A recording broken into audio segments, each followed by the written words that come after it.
difference between life or death. Christian, Jew, standing shoulder to shoulder, saying, we're here to heal, we're here to help. Your gift of only $25 helps rush a winter survival food box filled with life-saving emergency food for elderly Jews and families in Ukraine. Thanks to a special matching challenge, if you call now, your gift's impact will be doubled. Time is critical. Please give now.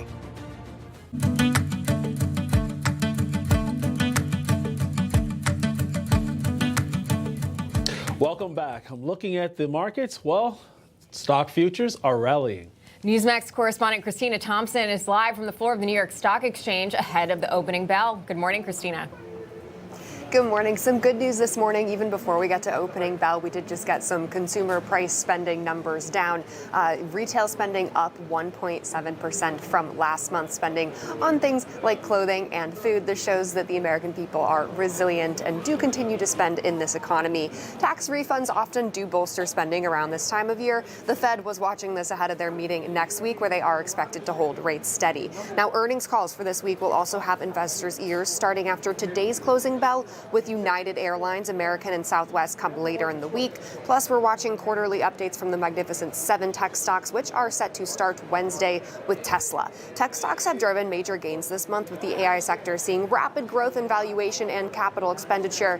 Apple shares also in focus after appointing John Turnus as CEO, replacing Tim Cook, and Amazon announcing a major $25 billion investment in Anthropic. Of course, also still watching those negotiations happening in Pakistan, as the Strait of Hormuz is still continuing to influence the markets as well. Back to you.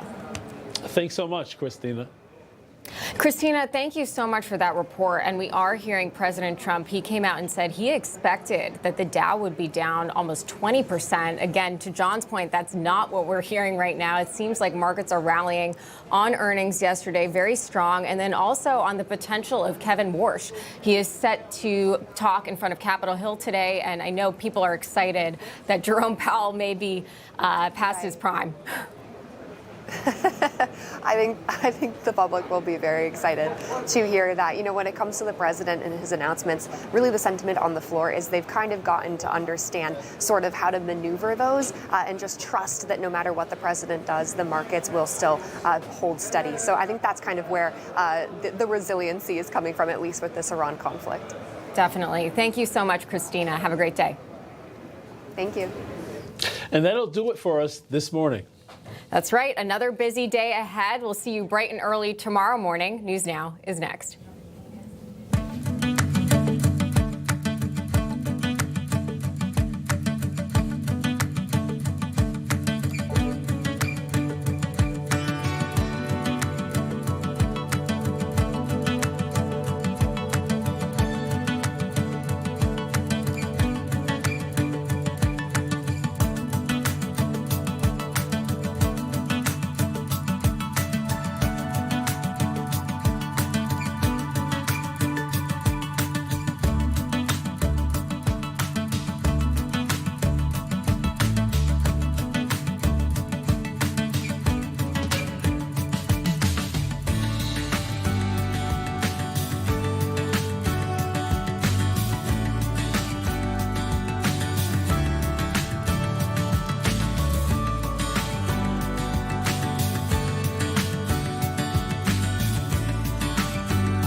Welcome home to theDove TV, encouraging and informative. More at theDove.us.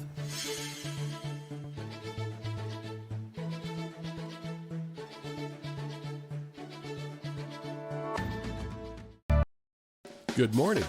You're tuned to the Dove, encouraging and informative, helping Oregon, Northern California, Idaho, and Nevada start the day with news and encouragement.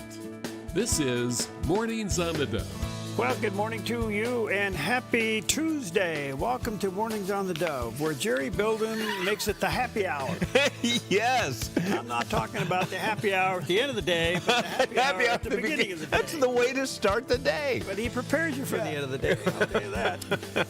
Fasten your seatbelt. There we go. Anyway, good morning to you. Happy Tuesday. A lot going on in the news. Are there going to be talks or aren't there going to be talks? I don't know. As of late last night, everybody was telling everybody to have a nice day. This Yeah. morning, there's a hint that they may get back together. Yeah. Iran saying, well, we're going to show you our war cards, and Trump is saying, go ahead, we got the Trump card. I mean, I think it's psychological warfare. Let me ask you something. We see all this stuff playing out in the press and all these things. Yeah. Are there back channel, negotiations going on that we don't know about? Absolutely. Okay. There's so much going on we don't know about, and the press is trying to, bend it one way or the other. Right. And you get so sick of everybody trying to make it come out the way they want it. Yeah.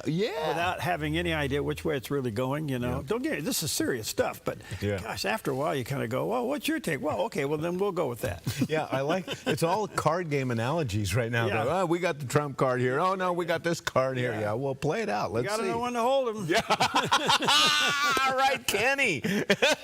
Yes. I love Anyway, it. good morning to you. Happy Tuesday. A lot in the news. We'll try to bring you up to date on some of the stuff coming up. But what makes your day happy? Well, first of all, it's National Kindergarten Day.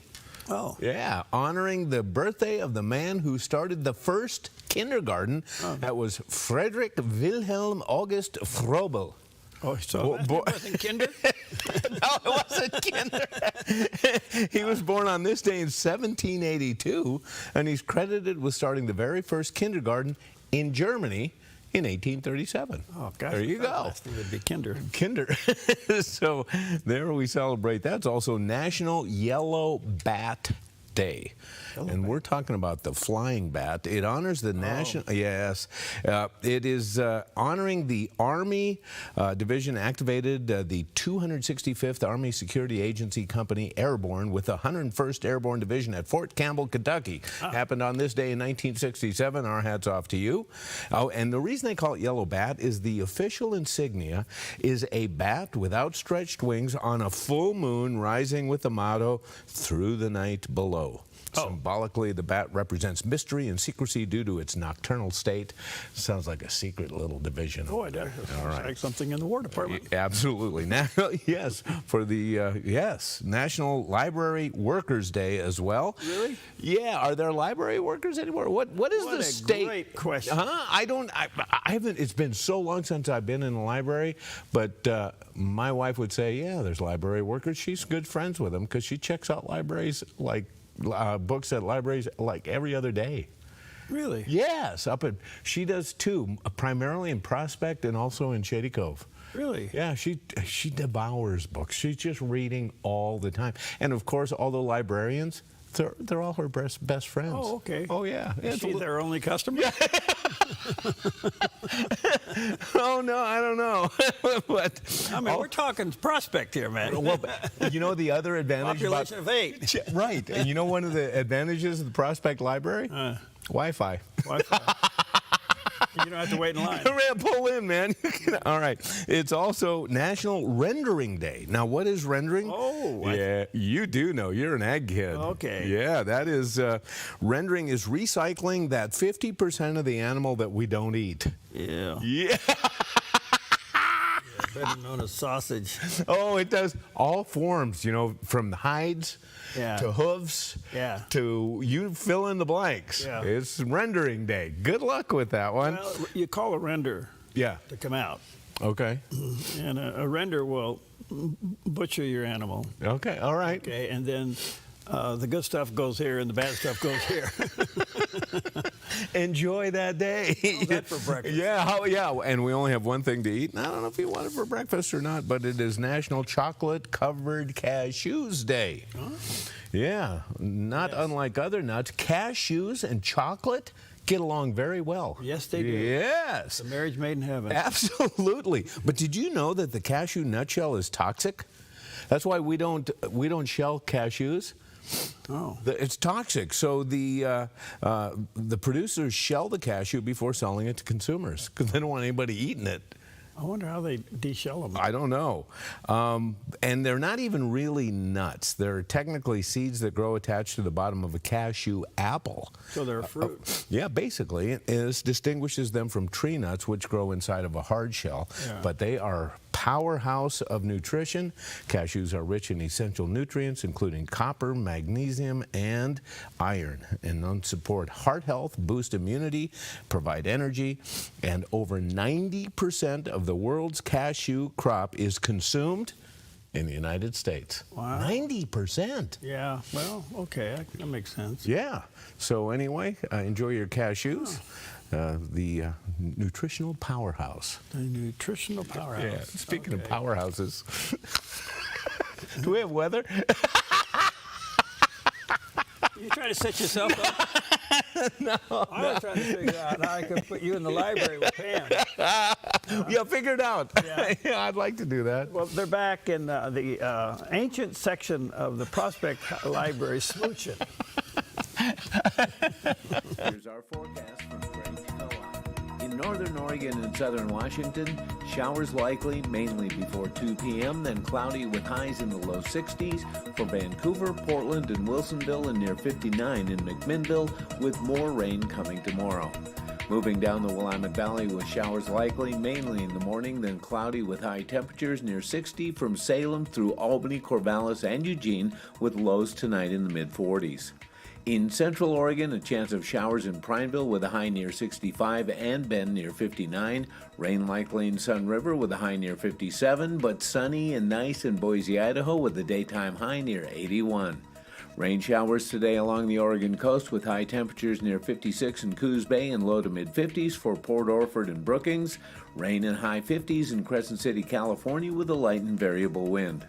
In southern Oregon, showers with the possibility of thunderstorms for the Rogue Valley and Klamath Basin, with daytime highs in the low to mid-50s for Grants Pass, Medford, and Ashland, and near 51 in Klamath Falls. Into northern California with rain in low 50s in Wairika. The rain continues as we move south through Redding and Chico with highs in the low 60s, and over to Fort Bragg with a high near 56. In the Bay Area, patchy fog, then showers and possibly thunderstorms in low 60s for Santa Rosa and Napa. Showers and possible thunderstorms with highs in the low to mid-60s for San Francisco and San Jose. Moving into central California with showers and possible thunderstorms in low 60s from Sacramento through Modesto. A chance of showers and thunderstorms from Fresno through Visalia with highs in the low to mid-60s and Bakersfield near 73. It's your forecast from Grange Co-op. All right, there you go. Woo-hoo. Explain that in just a moment. Yeah. A picture of our backyard. We call that home. It's known as Southern Oregon, the beautiful Rogue Valley. Just a little bit of an explanation there. We've been having some, the technical things to make it all work. Yes. Okay. But 3 stations have been added to the DOVE television network. And without getting too technical, they're different types of stations. They're full power NCE stations, and I won't explain all that right now. Okay. But they cover the greater Sacramento, or they cover, first of all, the first one covers North San Francisco, Fort Bragg, down through San Francisco. The other one covers Sacramento down through, say, Lodi, Modesto, Stockton, that area. Okay. Yeah. Then the other one picks up somewhere in Visalia and covers all the way through Fresno down towards Bakersfield. Nice. Those are the 3 new stations. We don't own those stations. We are the program supplier for those 3 stations. And we went on the air with them about a week and a half, 2 weeks ago. And the reason we haven't said anything, because we've had technical adjustments. Yeah. If you go back and see our IT room back there, it'd give anybody a headache. And even today, we're struggling with a few issues. Yeah. But the only thing I can say is they're on the air, and we're happy to provide that. And because they're what they call full-power distinction, they're on satellite, they're on cable, they're on all that. Yeah. So for those who don't know, and see, how can I say this? It comes out simple. The DOVE television footprint, just population. Now, I wish all these people were watching. Right, but yeah. We cover a population with our television network of 14 million people. My goodness. So the only thing we're saying is, God, use it for your glory. Oh, totally. Let people tune in at the right time for the right message, what they ever need. So pray that God uses these opportunities, and I can tell you this, the devil's not happy about it. Yeah. So we had our technical challenges. We're struggling with some major ones even today, but we'll get through them. We have a good team back there. I could never be a techie. Yep, me too. But we thank God for them. Yep, it's like tag team. Tag, you're it. Fix my problem. There we go. Yes. And speaking of the right message at the right time, oh boy, do we have one this morning with Johnny Erickson Tata. Persecution in our society is more subtle than in other parts of the world, but still, people here snub Christians. But don't let it get you down. Be encouraged.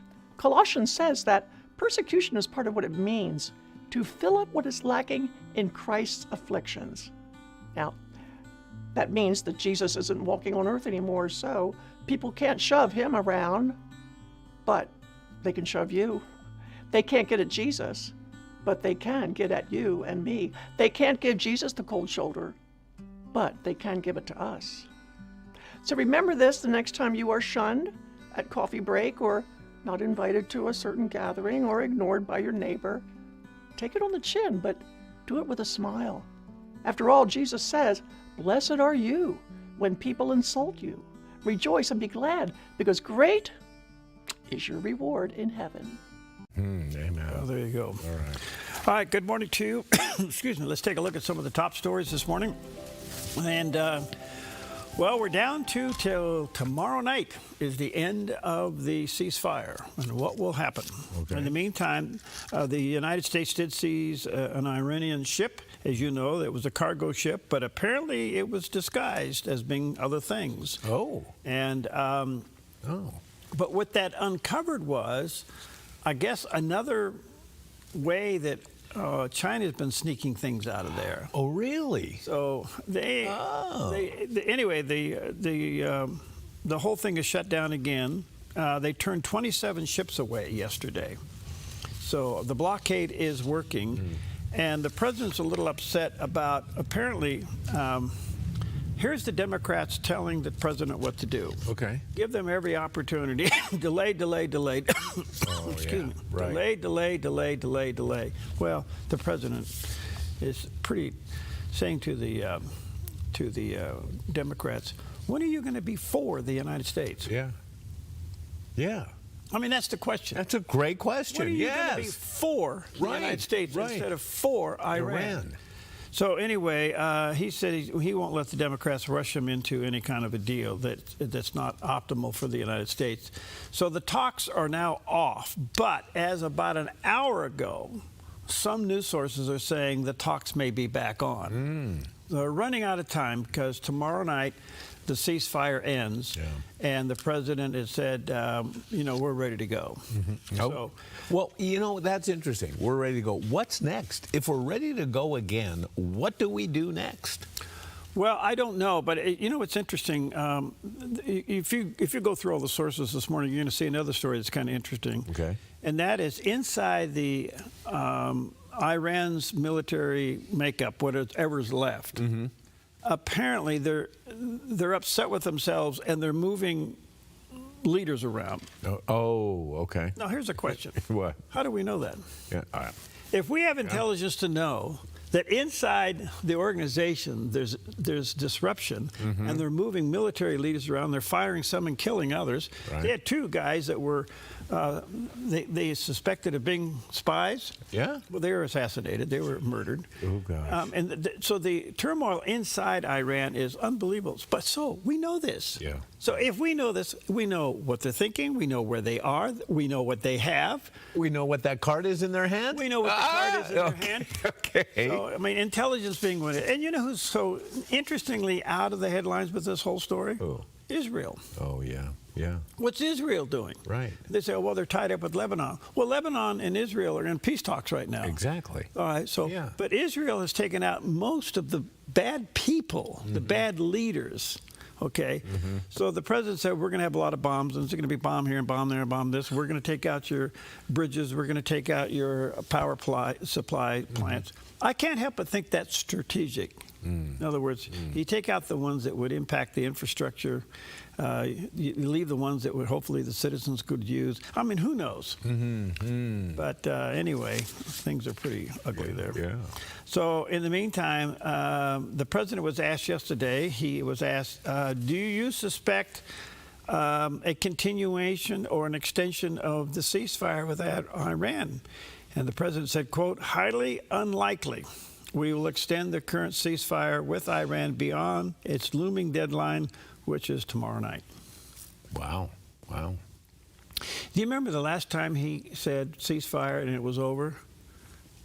What fell like 3 hours later were all those bombs that went into the nukes. Oh, yeah. And those yes. our B-1 and B-2 reminder. bombers were already in the air. Yes. Okay. Yep. So anyway, that's what's headlining there. Right. Let's see here. Oh, in the meantime, the top negotiators for Iran is rejecting any kind of peace talks that are led with a threat. Well, who's threatening who? Yeah. Yeah. So anyway, basically, the top military negotiators declared late yesterday that they will not negotiate with the United States under the shadows of threat. Well, they're both threatening each other. In the meantime, they said, but we are going to reveal our new battlefield cards. Well, yeah, here we go with the card lingo again. Yeah. Yeah. So I don't know. It's possible, even as we're speaking at this moment, they all could be heading to Pakistan. We don't know. Is anybody heading through the Strait of Hormuz? Apparently, the blockade is blockading, even though Iran was supposed to open it up and they didn't. Right. So, you know, I don't know. This is kind of a big, broad, rhetorical question. Okay. Do you think that the world is saying to President Trump, do you get it now? End it. Oh, I wonder. I mean, we've uncovered that they lie. We uncovered that they cheat. We uncovered that their only reason for nuclear activity is not for energy; it's for a bomb. Right. Yep. Well, we've uncovered they killed 45,000 of their own people, and we're going to leave a portion of this regime intact. Yeah. I mean, how dumb is this? Yeah. Yes. And when it comes to some of the things that you just listed, where's the UN in all of this? Well, are they just sitting on their hands? They're getting free parking in New York City. You are right. They're down at the big deli downtown. They're off the square. I got to tell you the truth. It drives people in New York crazy that they do that and they get away with it. Yeah. Oh, you see a diplomatic plate in New York City and you're like, oh, man. Yeah. Well, anyway, I think that's all they're doing is enjoying. They're getting free parking. They don't seem. Otherwise, what are they doing? Well, they're occupying some really valuable real estate. I will say that. Well, the UN is worthless, and the other thing is, what are we going to do with NATO? Yeah, yeah. I think a strong argument is being made that we don't get out of NATO, but we squeeze NATO. Yeah. You know. Let me ask you this: wouldn't you love to have the total spent, our expenditures on the UN as well as NATO, and find out how much would we save by exiting each? Oh. Yeah. Huh? That could balance our budget. Yeah, maybe so. Well, it's a lot of money. Oh, man. Look, there's no need for us to be in the UN, and the UN need to be in the United States. That's a no-brainer. I think that'll be addressed before President Trump leaves office. The NATO thing is something else. You know, it's easy. It's very disappointing that they haven't come to help us. Well, you know what? Okay. It says it all for NATO when you look and you see that Iran's on the Human Rights Commission in the UN. Yeah. You need say no more than that. So Syria. And so Syria. There you go. And you kind of go, yes. And in fact, it's a member of NATO. What do you do with this nonsense? You pull out. No, not Syria. Oh, Turkey. No, Turkey. Turkey. Yeah, I'm sorry, Turkey. So what do you do with this nonsense? So the only thing I can say is that the way you squeeze NATO is, all right, we're only going to pay this much, and you guys have to pay the rest. Okay. Okay. Yeah. Not that it'll do anything. I don't think it wakes anybody up. I don't think so either. Yeah. And I'm beginning to think that the UK, and I want to say this carefully, it appears to me, let me put it this way, that the UK may be more corrupt than the United States. Oh. That's Why would a country allow Sharia law to coexist in their land? I can't figure this out. Why would they do this? I have no idea. So who's got the strong hold on whom? Yeah. And you've got a prime minister that, I mean, this guy is, what a waste of time. Yeah. You know? Yeah. When are the Brits going to wake up and say, you guys have put us in a rat hole here? You know? So I don't know. We'll have to wait and see. All right, so some stuff. So, hey, happy Tuesday to you. Chocolate-covered cashews. There you go.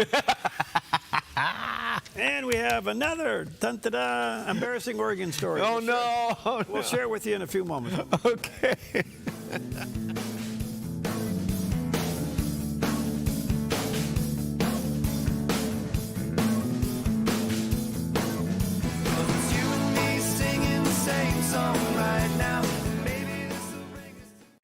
Since 1934, Grange Co-op has been more than just a store. We've been a cornerstone of our community, owned by people like you. We proudly offer top-quality farm and ranch supplies, including our own Rogue feed, as well as workwear, Western apparel, garden essentials, and pet care products. By signing up as a Grange Rewards customer, you not only enjoy exclusive benefits like special offers and 1% back on most purchases, but you also become part of something bigger, a cooperative that you own and help shape. Join Grange Rewards today.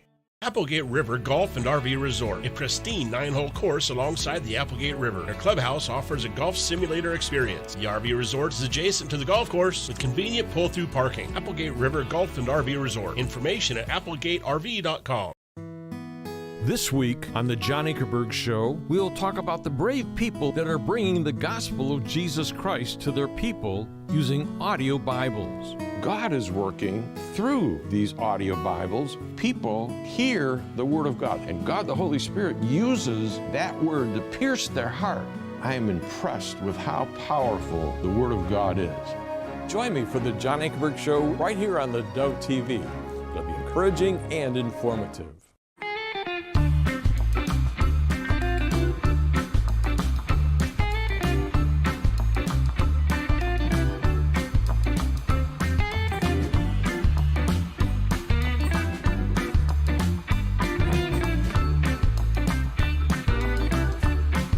If you don't drive it, donate it. By supporting us, you'll get even more mileage out of it. Thank you from the Dove TV. Mornings on the Dove covers important issues, but we also take the time to have some fun. Along with encouragement, the day's forecast, and Jerry's Day in history.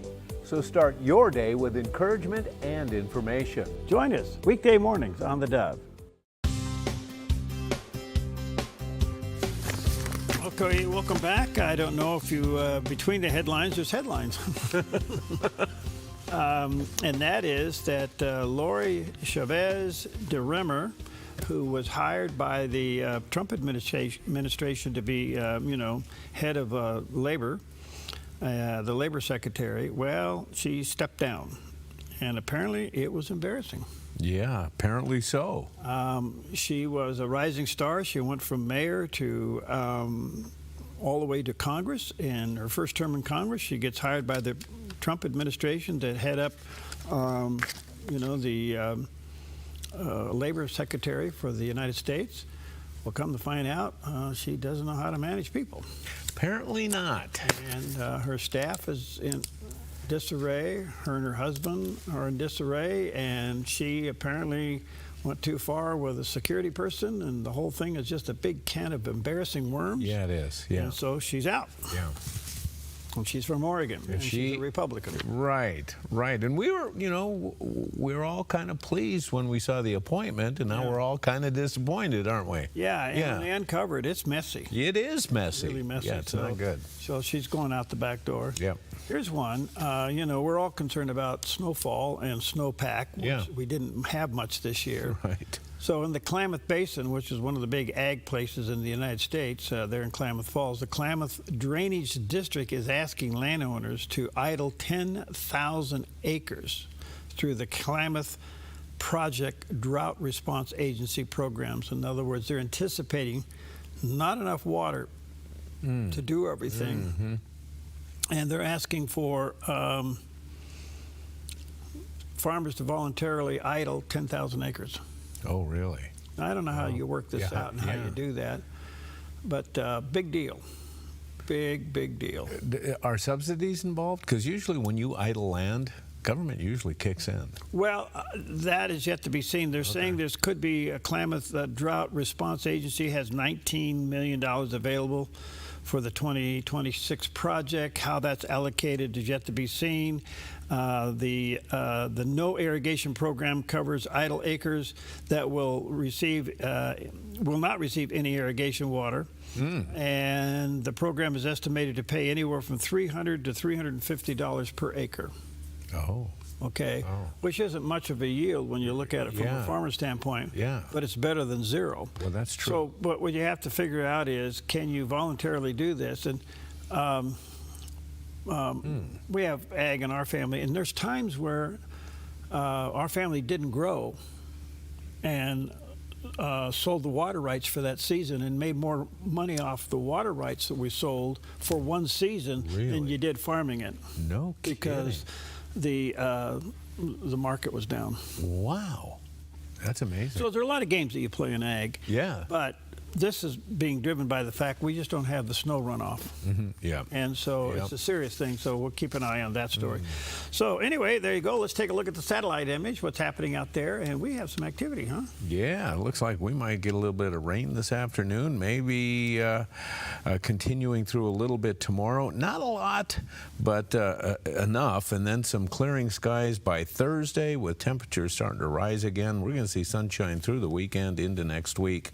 So enjoy the showers while we have it. They're not going to last long. They may not be a lot, but at this point in time, we'll take anything we can get. Huh? Yeah. Keeps the legs full. Absolutely. Okay. Well, we're looking, and we keep talking about Straits of Hormuz, and we know that that it's been blockaded by the United States. We know that no oil tankers are going through. So it's kind of a stalemate, isn't it? Yeah. We know the effect it's having on us. Yeah. But what is the impact, the financial impact of the blockade on Iran that is going on? Well, retired Vice Admiral Kevin Dunnigan, former CENTCOM Director of Operations, spoke with Fox News' Bill Milligan about this. Let's listen in. The Iranians have really one card to play at the negotiating table, and it relates to them saying they have control of the straits. And I'll note that even when they said the straits were open, they really meant open by coming through an alternate path that brings you close to the Iranian coast. And it's unclear if that meant that they weren't going to charge tolls, because in the past that they have. And on the U.S. side, we've initiated this blockade, which has substantial impact because 90% of the revenue the Iranians get comes through seaborne trade. The interesting thing from the Iranian side is we know they're feeling the constriction of it. Their economy was devastated before this conflict, as you know, with uncontrolled inflation. It's part of the reason the protests began in Iran that were squashed very violently by the Iranians. The real issue is, do the Iranians care enough about that impact on its people? And the other thing is, blockade takes time. To give you a sense, though, of the pressure that this puts on, typically, I mentioned this 90% of the revenue coming from it. In essence, if you count the oil and the other cargo that would be coming and going, you're talking about over $400 million a day that's not going into the Iranian economy. And that builds over time. So, you know, because blockades don't have an instant impact. They stop ships quickly, but the financial impact builds over time. 400 million a day. Oh, my gosh. Can you... Does your calculator go that high? Nope. Wow. Yeah. All right. Well, we'll keep an eye on that, because we'll see. It all hinges now on whether or not they're going to go to the table today and talk. Yeah. What do you think? Yeah, I think they are. I think they are. I think there's an interest for everybody to try and get this done. But we'll see. So the only way today's talk could possibly be fruitful is that the United States walks away with the uranium. If the United States doesn't walk away with the uranium, bombs will fall tomorrow night. That's an interesting prediction. Yeah. So the only way that there will be talks today is that Iran has come to that conclusion, that they have to come to the table and say to the United States, come on in and get it.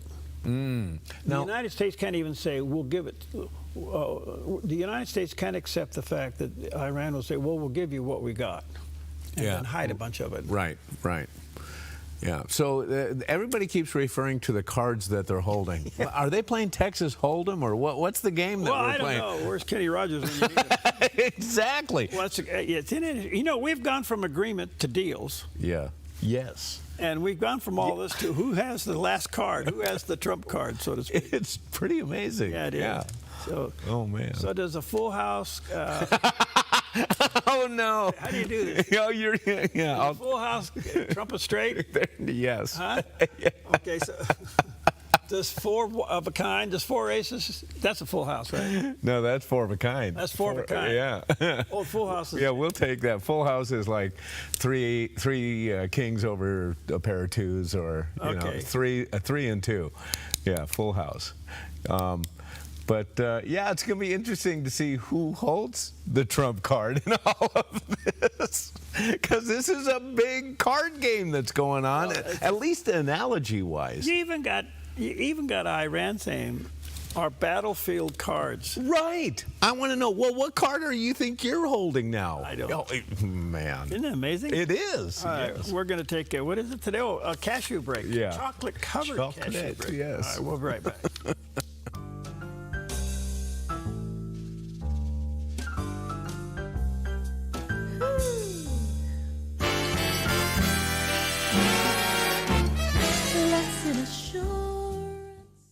Being in business is challenging. At Network in Action Southern Oregon, we're all about real connection and real growth. We value your time with once-a-month meetings and believe in transformational relationships rather than transactional ones.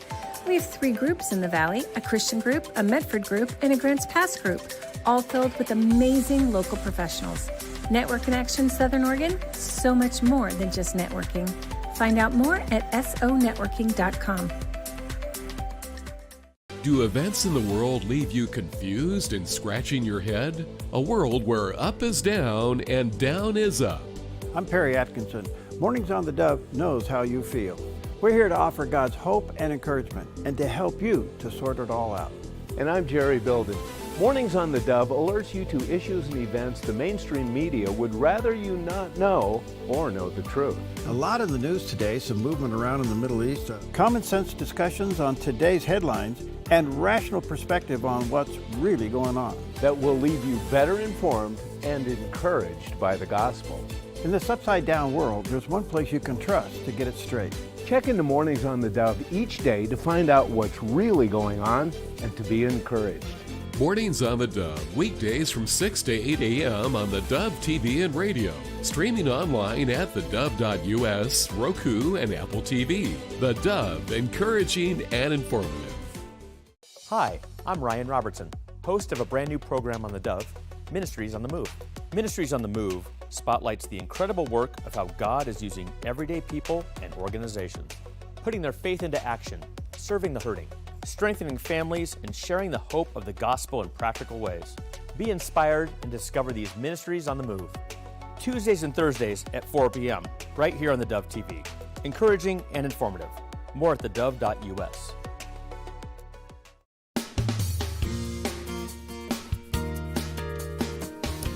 Well, welcome back. 27 minutes before the hour. Again, we mentioned that earlier that we haven't heard a lot about Israel's activity and what's going on with Iran. Yeah. Of course, they've been busy now with the Hezbollah and problems there in Lebanon, but apparently they're in peace talks now for the next 10 days or so. Mm-hmm. So Julie Stahl from CBN News is going to give us an update of the cat and mouse game between the United States, Israel, and Iran. Wow. Who's got the mouse? Who's the cat? Who's got the card? Who's got the full house? Yes. Who's got the trump card? Let's check in with what a CBN deal. News. Okay. U.S. took control of an Iranian cargo ship that attempted to break the blockade in the Strait of Hormuz over the weekend. President Trump wrote on Truth Social that the U.S. Navy-guided missile destroyer USS Spruance intercepted the Tuska in the Gulf of Oman and gave them fair warning to stop. The Iranian crew refused to listen, so our Navy stopped them right in their tracks by blowing a hole in their engine room. Right now, the U.S. Marines have custody of the vessel. A French shipping company says Iran fired warning shots at one of its vessels in the Strait of Hormuz. Iran closed the strait again on Saturday, less than 24 hours after declaring it open. Oil prices are rising due to the standoff. Energy Secretary Chris Wright said gas prices likely won't keep rising, but it will take time for them to go back down. President Trump announced Vice President Vance, along with Steve Witkoff and Jared Kushner, will be back in Pakistan for a new round of talks with Iran scheduled for Tuesday, but Iran says it has no plans to attend. In a social media post, Trump says if Iran refuses the deal he's laid out, he'll destroy every power plant and no more Mr. Nice Guy. Asked if destroying bridges and power plants is a war crime, U.S. Ambassador to the UN, Mike Waltz, pointed out Iran's culpability. The Iranian regime in particular and its terrorist proxies have a long history of actually deliberately hiding military infrastructure in hospitals, schools, neighborhoods, and other civilian assets. So they have no ground to stand on. As Middle Easterners ponder the situation, Israeli Prime Minister Benjamin Netanyahu says it's a time of great challenge and great consequence. We have achieved enormous things. It's not over yet. And any moment could bring us new developments. The IDF released a map showing it's reestablishing the security zone in southern Lebanon. Israel maintained a security zone there for 18 years to protect residents of northern Israel before withdrawing 26 years ago. Despite the Israel-Lebanon ceasefire, Hezbollah fired on UNIFIL peacekeepers, killing a French soldier and wounding 3 others. 2 IDF soldiers were also killed over the weekend in separate incidents in Lebanon. Israel said on Monday during the ceasefire, Hezbollah has continued its terrorist activity in violation of the agreement. Accordingly, the IDF remains deployed in the defensive area. It's also warning civilians to stay away from certain areas. Israel says it's killed more than 1,800 Hezbollah terrorists during Operation Roaring Lion, more than 250 of them in the 24 hours before the ceasefire took effect. Overnight, the IDF said it struck a loaded and ready-to-fire launcher in southern Lebanon, north of the forward defense line, in order to prevent a direct threat to the communities of northern Israel. Julie Stahl, CBN News, Jerusalem. An image of an IDF soldier smashing a statue of Jesus in southern Lebanon has gone extremely viral. Well, the IDF on X said it was genuine and also said in part, quote, "The IDF views the incident with great severity and emphasizes that the soldier's conduct is wholly inconsistent with the values expected of its troops." Even Israeli Prime Minister Benjamin Netanyahu weighed in on X, saying in part, quote, "Yesterday, like the overwhelming majority of Israelis, I was stunned and saddened to learn that an IDF soldier damaged a Catholic religious icon in southern Lebanon. I condemn the act in the strongest terms. Military authorities are conducting a criminal probe of the matter and will take appropriately harsh disciplinary action against the offender. While Christians are being slaughtered in Syria and Lebanon by Muslims, the Christian population in Israel thrives unlike elsewhere in the Middle East. Israel is the only country in the region that the Christian population and standard of living is growing. Israel is the only place in the Middle East that adheres to freedom of worship for all. We express regret for the incident and for any hurt this has caused to believers in Lebanon and around the world." All right, Billy, what did you think about this? I mean, this is not a good look, let's start there. I mean, it's disturbing, and it feeds into narratives that people have been creating around Israel that may not be accurate, right? And that's the problem. You have people saying things about Israel. It's so multi-leveled and multifaceted, and I need like a 2-hour podcast just to scratch the level, scratch the surface. But yeah, that's my encouragement. It's a very heavy image, but I think there's something that we as believers can do in that moment, and that is to pray to the risen Messiah, Mashiach, right? Yeshua. So that's what I would say, Billy. Yeah, absolutely. To everything you said, I second it. And we've just got to be very, very careful how we respond to these things and not to let emotion bring us to an unhealthy response area, right? That we look at it for what it is. We understand that this particular instance is a problem and we don't assign that to every single IDF soldier. That's how we navigate this, and we do it in a healthy way. And so appreciate your breakdown on the faith side of it, because we need to be praying for that soldier instead of being outraged and angry and sending hate tweets or hate messages on X. We need to be praying for his salvation as well. Well, when I saw that story, I knew it was an embarrassment for Israel. Oh, yeah. And they handled it quickly and swiftly. Yeah. But all the way to the top. Yeah, it just shows you that, humans are all over the place. They're doing crazy things. Yes. Oh, yeah. Pretty bad all the way around. All right, let's check out the weather with Mr. Chocolate covered. What are you? Cashew. Cashew. Here's our forecast from Grange Co-op. In northern Oregon and southern Washington, showers likely mainly before 2 p.m., then cloudy with highs in the low 60s. For Vancouver, Portland, and Wilsonville, and near 59 in McMinnville, with more rain coming tomorrow. Moving down the Willamette Valley with showers likely mainly in the morning, then cloudy with high temperatures near 60 from Salem through Albany, Corvallis, and Eugene, with lows tonight in the mid-40s. In central Oregon, a chance of showers in Prineville with a high near 65 and Bend near 59. Rain likely in Sun River with a high near 57, but sunny and nice in Boise, Idaho with a daytime high near 81. Rain showers today along the Oregon coast with high temperatures near 56 in Coos Bay and low to mid-50s for Port Orford and Brookings. Rain in high 50s in Crescent City, California with a light and variable wind. In southern Oregon, showers with the possibility of thunderstorms for the Rogue Valley and Klamath Basin, with daytime highs in the low to mid-50s for Grants Pass, Medford, and Ashland, and near 51 in Klamath Falls. Into northern California with rain in low 50s in Wairika. The rain continues as we move south through Redding and Chico with highs in the low 60s, and over to Fort Bragg with a high near 56. In the Bay Area, patchy fog, then showers and possibly thunderstorms in low 60s for Santa Rosa and Napa. Showers and possible thunderstorms with highs in the low to mid-60s for San Francisco and San Jose. Moving into central California with showers and possible thunderstorms in low 60s from Sacramento through Modesto. A chance of showers and thunderstorms from Fresno through Visalia with highs in the low to mid-60s, and Bakersfield near 73. It's your forecast from Grange Co-op. Oh, yes, the Ute of America. Every once in a while, things come along that we worry about, affecting the youth and especially driving them towards crime. We've seen some real issues with, social media. Every once in a while these things come up, and then Congress wants to get involved, right? Oh, yeah, we've got to pass a law. Oh, yeah. Well, as it happened on this day in 1954, to pass a law. where the U.S. Senate turned its attention to an unexpected suspect in rising juvenile crime, comic books. Oh. Over 2 days, lawmakers gathered in Washington, D.C. for hearings led by Senator Robert Hendrickson, examining whether the colorful pages kids loved were actually fueling delinquency.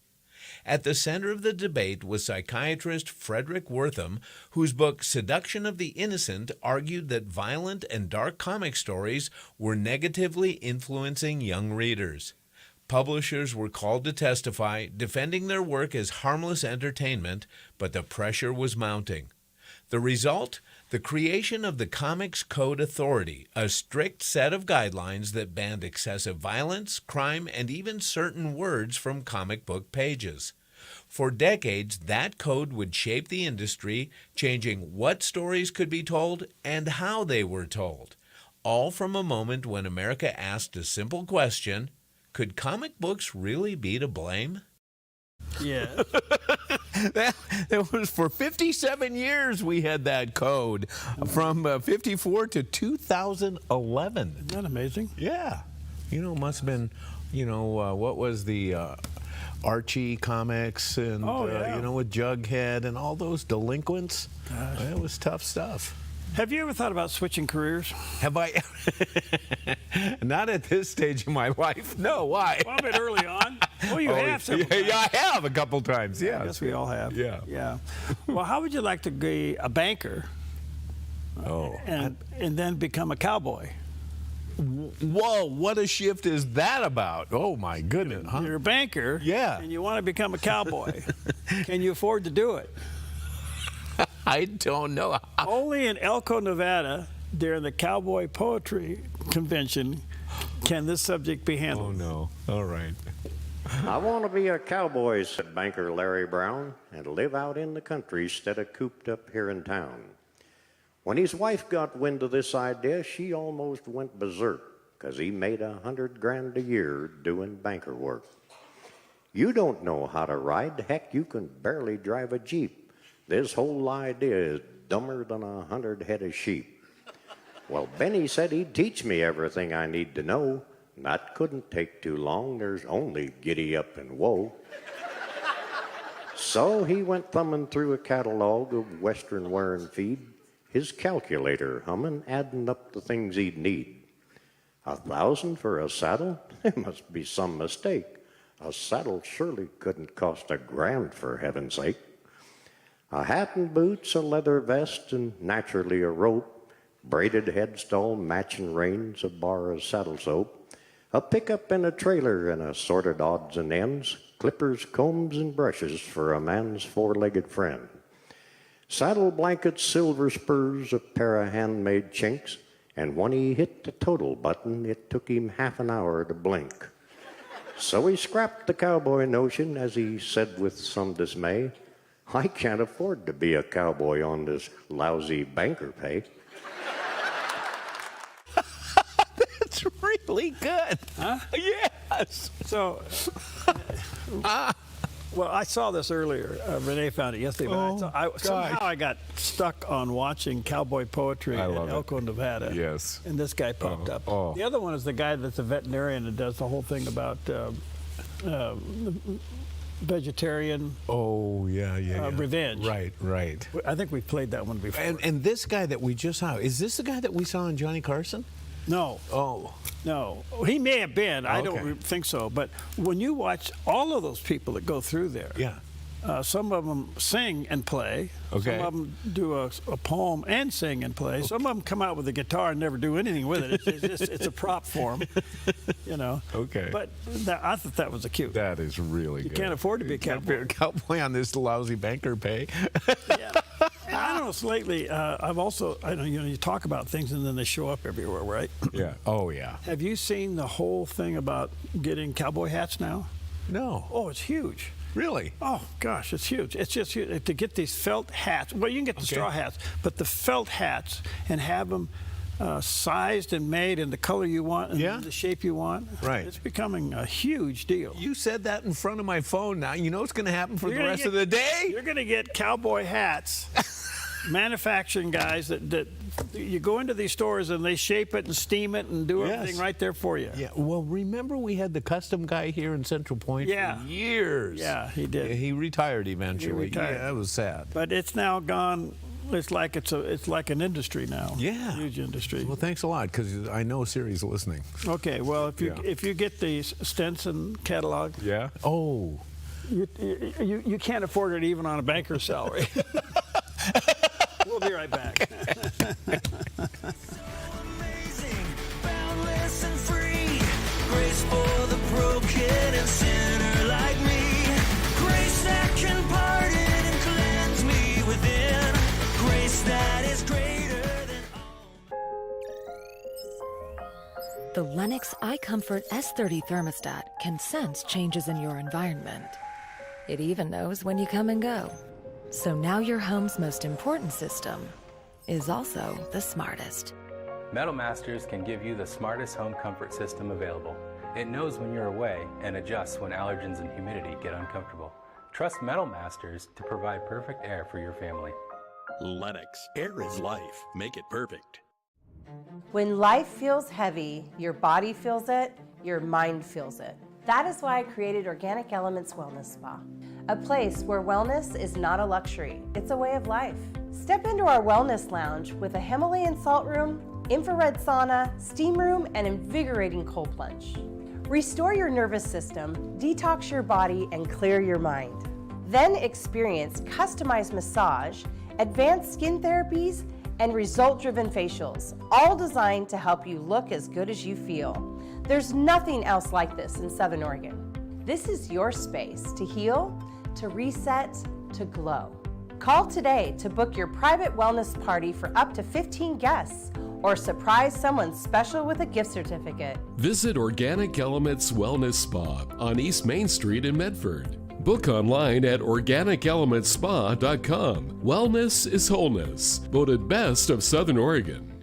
This little light of mine, I'm gonna let it shine, gonna let it shine. This little light of mine, I'm gonna let it shine. This little light of mine, I'm gonna let it shine, gonna let it shine. Oh, shine.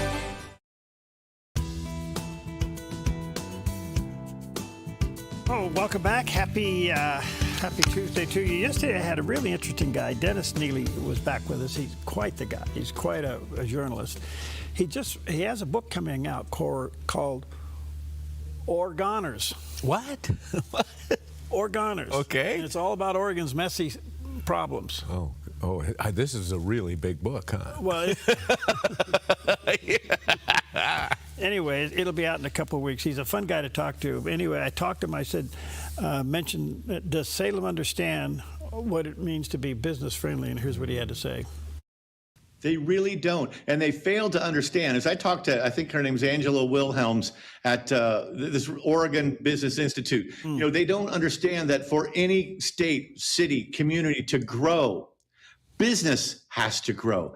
Jobs have to expand. And yet so many of their policies are not just kind of cumbersome or burdensome, they're aimed at making it really unattractive to do business at all. Let's look at IP 28, Initiative Proposal 28, which ostensibly wants to give the rights against cruelty that your dog and cat at home have and extend them to cows, pigs, chickens, fish, frogs. It would basically take castration on cattle ranches and artificial insemination and reclassify it as sexual assault. Now, a change like that in that voter proposal, which will lose, but it will come up again and again until it gains gradually. It's not aimed at protecting animals. It's aimed at making ranching, farming, and fishing all but impossible to do in Oregon. And that's exactly what they did with the timber industry in 1990s, right? Under the guise of protecting this cute little bird, the spotted owl. They wanted to stop logging everywhere, and they got halfway there. Yes, they did. Okay, so this IP, whatever it is, I forget the number on it. This is serious business. Yeah. And the only thing I can say is, if there's ever a time we need a change at the top, this is it. And it's more than just politics. It's literally now becoming an opportunity to stop nonsense. And if Kotek is reelected, just hold on. I don't know what we'll have at the end of this. But that one bill alone, it will ruin agriculture and outdoor recreation. Hunting and fishing. Oh, yeah. And agricultural. Yes. Will be. I can't even believe people in Portland would vote for this.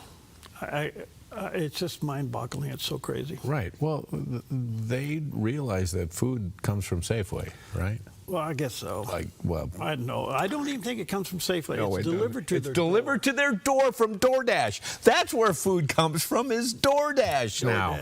Oh my goodness. Okay. Anyway, I'm going to have Kenneth Obramowicz back. Perfect timing to have him, as we may or may not be going into peace talks today. Okay. All right. All right. Well, talking about food. We live in part of the breadbasket. Here we have a lot of produce that's grown in Southern Oregon, and certainly down into California.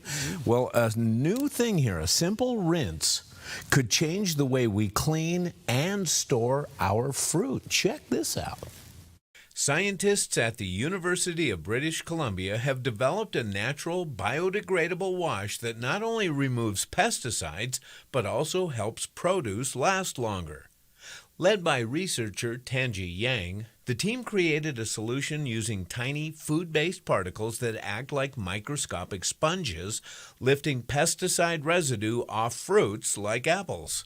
In tests, it removed up to 94% of residue, far more effective than water or even baking soda. But here's where it gets really interesting. The same process can add a thin, edible coating, a kind of a second skin that helps fruit stay fresher longer by slowing browning and moisture loss. In some cases, grapes stayed plump for over 2 weeks. Researchers say the solution could be affordable and even adapted for home use one day. A small innovation that could mean safer food, less waste, and fruit that actually lasts. How about that? That's pretty cool. I hope they test it and we don't use this for like 30 years and they say, by the way, there's some side effects for the simple little fruit rinse that we've been using for 30 years now. Yeah. Yeah, they need to put it through the drill, unlike they did with the COVID vaccine. Oops is right. We need to send this to RFK Jr. then. Well, the report's coming out now from the vaccine. How can you possibly ignore it? Yes, and let me ask you this. How do you possibly move forward from where we are now as far as boosters, and do you continue with this kind of stuff? What do you do? You have such a distrust, you don't know what to do. Yeah, it's true. All right, take with you John, Gospel of John, chapter 16, verse 33. Jesus said, I have said these things to you, that in me you may have peace. Now in the world you will have tribulation. But take heart. I've overcome the world. So if you're trying to find peace by going to work, you may want to spend time with Jesus before you do. Yeah. All right. All right.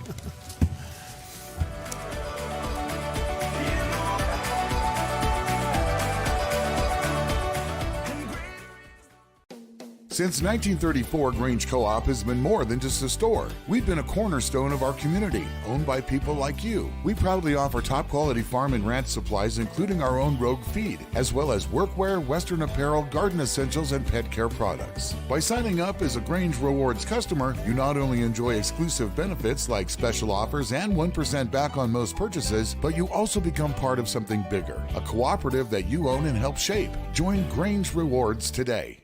Applegate River Golf and RV Resort, a pristine 9-hole course alongside the Applegate River. Their clubhouse offers a golf simulator experience. The RV Resort is adjacent to the golf course with convenient pull-through parking. Applegate River Golf and RV Resort. Information at applegaterv.com.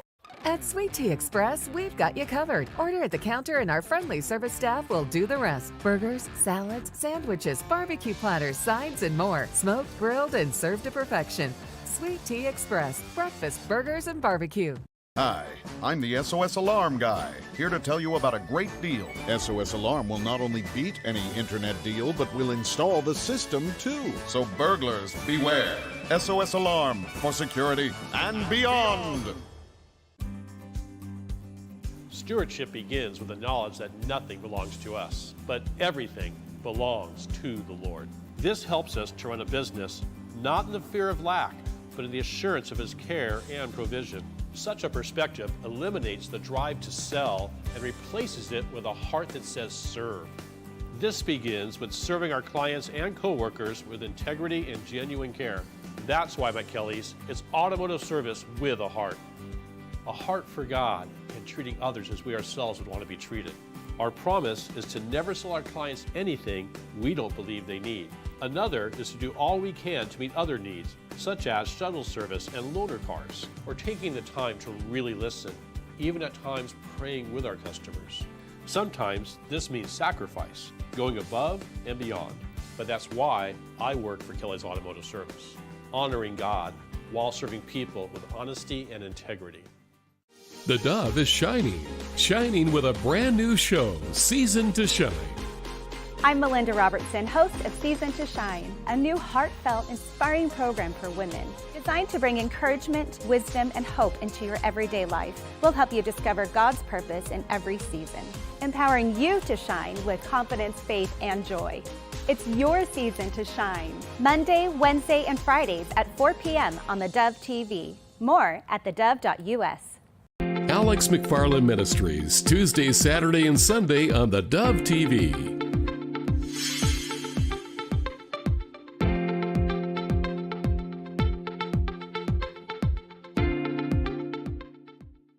Good morning. You're tuned to the Dove, encouraging and informative, helping Oregon, Northern California, Idaho, and Nevada start the day with news and encouragement. This is Mornings on the Dove. And good morning to you. Happy Tuesday. Welcome to Mornings on the Dove. This is Jerry Bilden's hideout. Yes, it is. Yeah. This is where he comes to hide from people. Yeah, I hang out here every morning until everybody's gotten to work and the roads are clear. Yes, yeah, you got it. There you go. All right. All right, anyway, good morning to you. Happy Tuesday. Always a lot in the news. Are they going to go to the peace table today? Who knows? Yeah. Threats both sides, yes and no. We'll see how this all works out. And let's see, weather-wise, well, we could get some rain today. That's okay. We need that. Yeah, we've already had a little bit. Yeah, it's been raining on and off this morning, so all good. We need it, so we'll just keep watching it. But it's also National Kindergarten Day. Kindergarten. Yeah, it honors the birthday of the man who started the very first kindergarten. His name was Friedrich Wilhelm August Frobel. Well, you got that down. How about that? It was pretty thick, huh? His last name wasn't Kinder? Frobel. Frobelgarten. Oh. That didn't ring very well. Kindergarten will do. He was born on this day in 1782. He's credited with starting the very first kindergarten in Germany, and that took place in 1837. It's also National Yellow Bat Day, honoring the Army-activated 265th Security Agency Company Airborne of the 101st Airborne Division at Fort Campbell, Kentucky, on this day in 1967. Also, and the official insignia is a bat over a moon. That's why it's called yellow bat, although the bat is actually black and the moon is yellow, but it's a very cool insignia. Also, it's National Library Workers Day, and the question comes up, are there library workers anymore? Well, I guess there is. What, one in Prospect? What? Yes. I mentioned in the last hour that my wife goes to the Prospect Library. She goes to Shady Cove too, but she reads a lot, and we're, kind of belittling the library workers, and are there any more? And I was just on the phone with her before we went on the air again, and she goes, shame on you guys. She goes, you should be ashamed of yourself. Of course there's people that come up to the Prospect Library. It's a popular place, so. That's because there's a card room up back. And we go through the library to get to the card room. Donald Trump and the Iranians are back there holding the cards. That's where the peace We're trying to find out what cards they're holding, because we keep hearing about that. So, sorry, honey. I know that Prospect Library is a happening place because you're there. Oh, there you go. All right. Also, it is National Rendering Day. Okay. So what is rendering? Oh. You know what rendering is. You're an ag guy. Yeah, only cowboys will know what That's right. Well, it's using the rest of the animal that we don't eat. We only eat about 50% of the animal. So the rest of it has to, be put to good use. You don't just... Renderer, yeah. We'll come to your ranch or farm or whatever, and we'll render your animal. Okay. The good stuff goes over here. The other stuff goes over here. Yeah. You know what? I had a good buddy who was a butcher. Yeah. And he worked at a local supermarket up in the Portland area. And I stopped by and I was chatting with him once in the back. And he's trimming meat. And he had a bucket, like a 5-gallon pail on the floor. And as he's trimming, he's throwing stuff in that bucket. He's cutting. And I was going, what do you do with that bucket? And he goes, that's your hamburger. I'm not kidding you. Anyway, yeah. Yeah, well, a renderer is like a lawmaker in Salem. Uh-oh. Tell me how that is. Well, because I tell you, making law is like making sausage. And you just don't want to see it. And if you did see it being made, you probably wouldn't eat it. Oh, you heard it here. What a way to start our day. So we could call our lawmakers in Salem renderers. Renderers. Oh, man. That's a good one. I like it. Okay. And we'll finish it off with one thing to eat, National Chocolate-Covered Cashews Day. Oh, boy. And not unlike other nuts, cashews and chocolate get along very well together, even though cashews aren't nuts. Yeah, it's a seed that grows attached to the bottom of a cashew apple, a fleshy fruit, and this distinguishes them from tree nuts, which actually grow inside of a hard shell. And the covering that goes around cashew is toxic. In fact, we don't even buy cashews that are still covered in their hard shell. It's kind of soft shell because it's toxic. So they shell it and they send us the actual meat of the cashew, and it is a powerhouse, rich in essential nutrients including copper, magnesium, and iron, also known to support heart health, boost immunity, and provide energy. And over 90% of the world's cashew crop is consumed right here in the old U.S. of A. Really? How about that? Wow. 90%. I like cashews. I do too. I love them. I like them chocolate covered. I do too. Yeah. Anything chocolate covered. There you go. My slipper. All right. Well, here's Pam's little nut. Here's our forecast from Grange Co-op. In northern Oregon and southern Washington, showers likely mainly before 2 p.m., then cloudy with highs in the low 60s. For Vancouver, Portland, and Wilsonville, and near 59 in McMinnville, with more rain coming tomorrow. Moving down the Willamette Valley with showers likely mainly in the morning, then cloudy with high temperatures near 60 from Salem through Albany, Corvallis, and Eugene, with lows tonight in the mid-40s. In central Oregon, a chance of showers in Prineville with a high near 65 and Bend near 59. Rain likely in Sun River with a high near 57, but sunny and nice in Boise, Idaho with a daytime high near 81. Rain showers today along the Oregon coast with high temperatures near 56 in Coos Bay and low to mid-50s for Port Orford and Brookings. Rain in high 50s in Crescent City, California with a light and variable wind. In southern Oregon, showers with the possibility of thunderstorms for the Rogue Valley and Klamath Basin, with daytime highs in the low to mid-50s for Grants Pass, Medford, and Ashland, and near 51 in Klamath Falls. Into northern California with rain in low 50s in Wairika. The rain continues as we move south through Redding and Chico with highs in the low 60s, and over to Fort Bragg with a high near 56. In the Bay Area, patchy fog, then showers and possibly thunderstorms in low 60s for Santa Rosa and Napa. Showers and possible thunderstorms with highs in the low to mid-60s for San Francisco and San Jose. Moving into central California with showers and possible thunderstorms in low 60s from Sacramento through Modesto. A chance of showers and thunderstorms from Fresno through Visalia with highs in the low to mid-60s and Bakersfield near 73. It's your forecast from Grange Co-op. And there's a picture of our backyard this morning, some clouds over the top, and a little explanation for folks seeing something for the first time.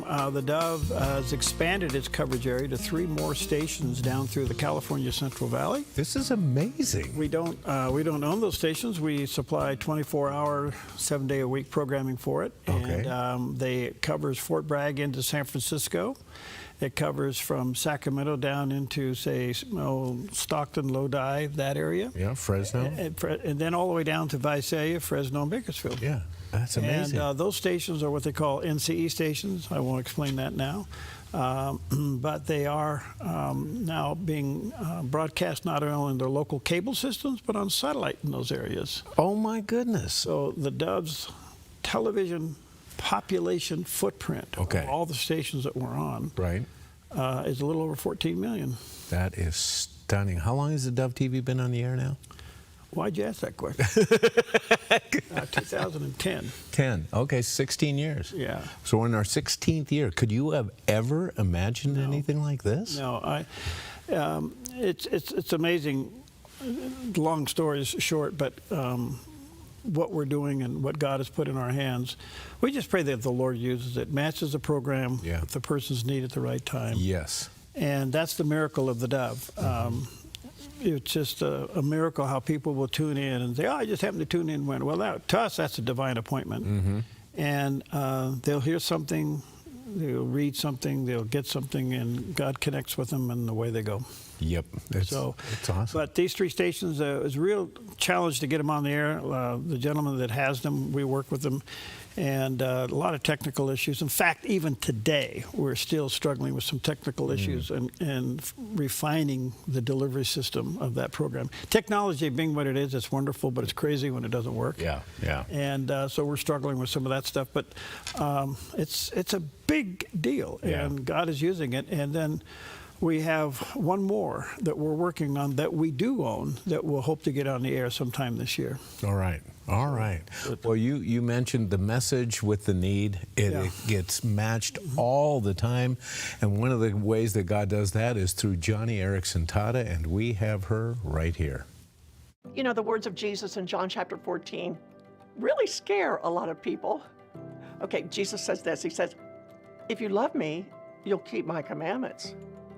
So why is that scary? Well, you could read it as though Jesus were a stern husband walking through the front door after work and noticing that dinner is not on the table. He barks to his wife, if you love me, you'll have dinner on the table when I come home. Oh, no.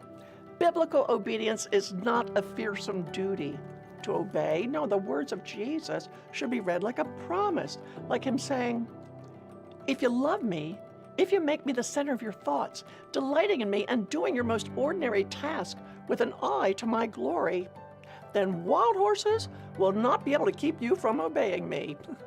Hey, there's your promise. The more you focus on Jesus, the more you'll fall in love with him, and the happier you will be to obey him. Amen. Well, a big true amen to that one. All right, good morning to you. 11 minutes past the hour. Let's take a look at some of the top stories today. And kind of interesting, as you know, the United States seized a Iranian ship that was supposedly a cargo ship, but when they got on board, they found other things, a lot of sailors. And in the meantime, 27 ships have been detoured back from going through the straits. And in the meantime, the strait is not open, and they're running out of time. Tomorrow night at midnight, the ceasefire ends. And in the meantime, the United States and Iran are just exchanging a lot of, I think this is psychological warfare. They're just, we're going to do this. No, we're going to do that. No, well, we have a bigger card than you have. No, we got the Trump card. I mean, back and forth. And in the meantime, the president's pretty upset with a lot of Democrats who are saying through the media, we should give more time, we should give more space. You got to ask yourself, why isn't the legacy media and the Democrats, and I say this respectfully, but why aren't they for the United States winning this thing? Because I think that it's Trump leading the way for the United States. This syndrome is so bad that it doesn't matter what he does. All right, so if it was Obama leading this, it would be a different story. I would imagine, Okay, so anyway, the president's pretty upset. He's telling the Democrats, trying to push them into giving more time and extending the ceasefire and doing everything. You got to understand, every time we've given the Iranians time, it ends up being a reload. Yeah, absolutely. Yeah. So in the meantime, the president was asked, do you think that the ceasefire will be extended? He said, very unlikely. So that's the pressure point. So as of late last night, both sides said, no, we're not going to the table. And Iran was saying to the United States, we're going to show you our battlefield cards. It's amazing how that's come down to that expression. And the president said, well, we're not going to extend the ceasefire. And then about 2 hours ago, there was talk that they will get together today.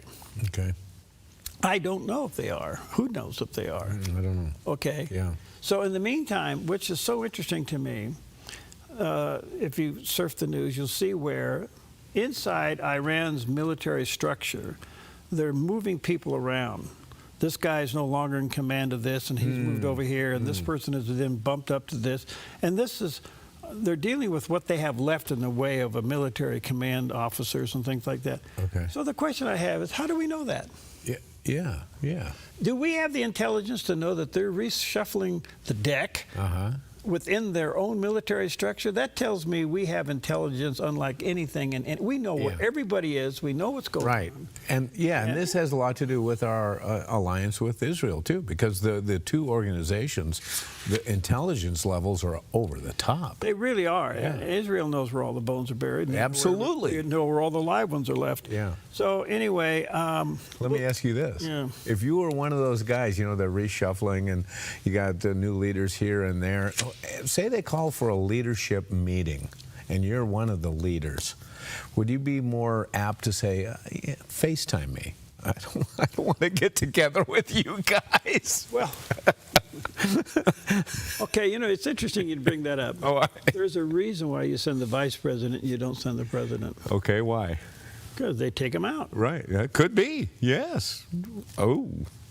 Whoa, whoa, what a thought. That would be. You don't send a president into a war zone. Yeah. Even if it's in Pakistan. Yeah, except unless you're W. And he flies in unexpected. Well, he goes in the middle of the night and cuts a few pieces of turkey and leaves, But yes. But yeah. So anyway, look, it's very complicated, and Iran is rejecting negotiations as of last night. This morning they're saying, well, maybe we ought to get. I mean, it's back and forth, back and forth. The only thing that we'll see is at the end of the day is whether or not they actually get together. If they don't get together today, the ceasefire ends tomorrow. Yeah. Okay. Yeah. And the president said, look, we're lock and loaded. War Secretary said we're lock and loaded. They probably know when and where and how they're going to attack. Yeah. The president said it's going to be bridges and power plants, okay? But what are you going to really do to open up the strait? There's the big question. That's a $64,000 question. Yeah. Yep. So we can armchair this till we're, tired. But the point is, I think, look, intelligence being, we know where everybody is. We know what's going on. The question is, where do we go? And what's the strategy here? Right, right. So I don't know what it is. I think we ought to just send everybody a bunch of chocolate-covered cashew nuts and tell them to chill. Chill, baby. Chill, baby, chill. Not drill, baby, chill. Yeah, play Old Maid instead of Texas Hold'em. Because I know what your cards are. You got the Old Maid, don't you? Yeah. That's very good. It would be a picture of an old Trump on it. Oh, gosh. That's good. I didn't say that. He did. Yeah. We'll be right back. It's just the dark before the morning.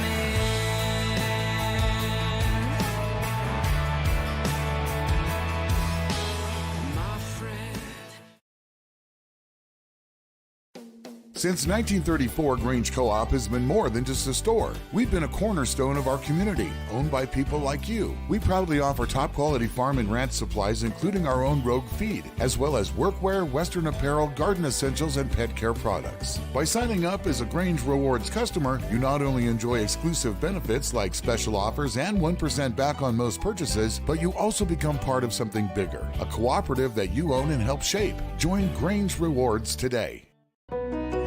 Come fall in love with Northridge Senior Living, where contemporary, sunlit interiors meet old world elegance. Walk through our lovely hallways and enjoy the fun staff-led activities. Forge lasting friendships with other residents and our exceptional caregivers. Dine in style. Gather near the fireplace under breathtaking chandeliers. Our reasonably priced apartments are spacious with private balconies. Northridge is Christian-owned and operated, pet-friendly, and only 2 blocks from Asante Rogue Regional Medical Center. On-site, in-home care is available. We also offer senior adult daycare, where your loved one can spend the day with us and the evenings with you. Northridge Senior Living. Your home. Mornings on the Dove covers issues affecting you. But we also take the time to have some fun and laugh. Sometimes that's all you can do. And these days, we all need encouragement. Count on Mornings on the Dove to deliver just that from God's Word. Along with the day's forecast and interesting stories from Jerry's historical archives. So start your day with encouragement and information. Join us for Mornings on the Dove. Weekdays on the Dove TV, radio, and streaming.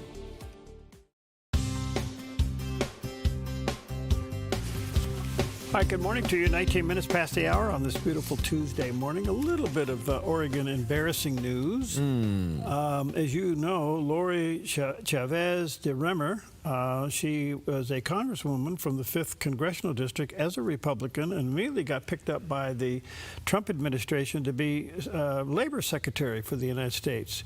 Well, apparently, she's now leaving her job or has left her job. And embarrassingly so. Apparently a lot of problems of mishandling her staff, harassment inside the organization from her and her husband, and apparently she went too far with a security person and things just kind of fell apart. And she's out.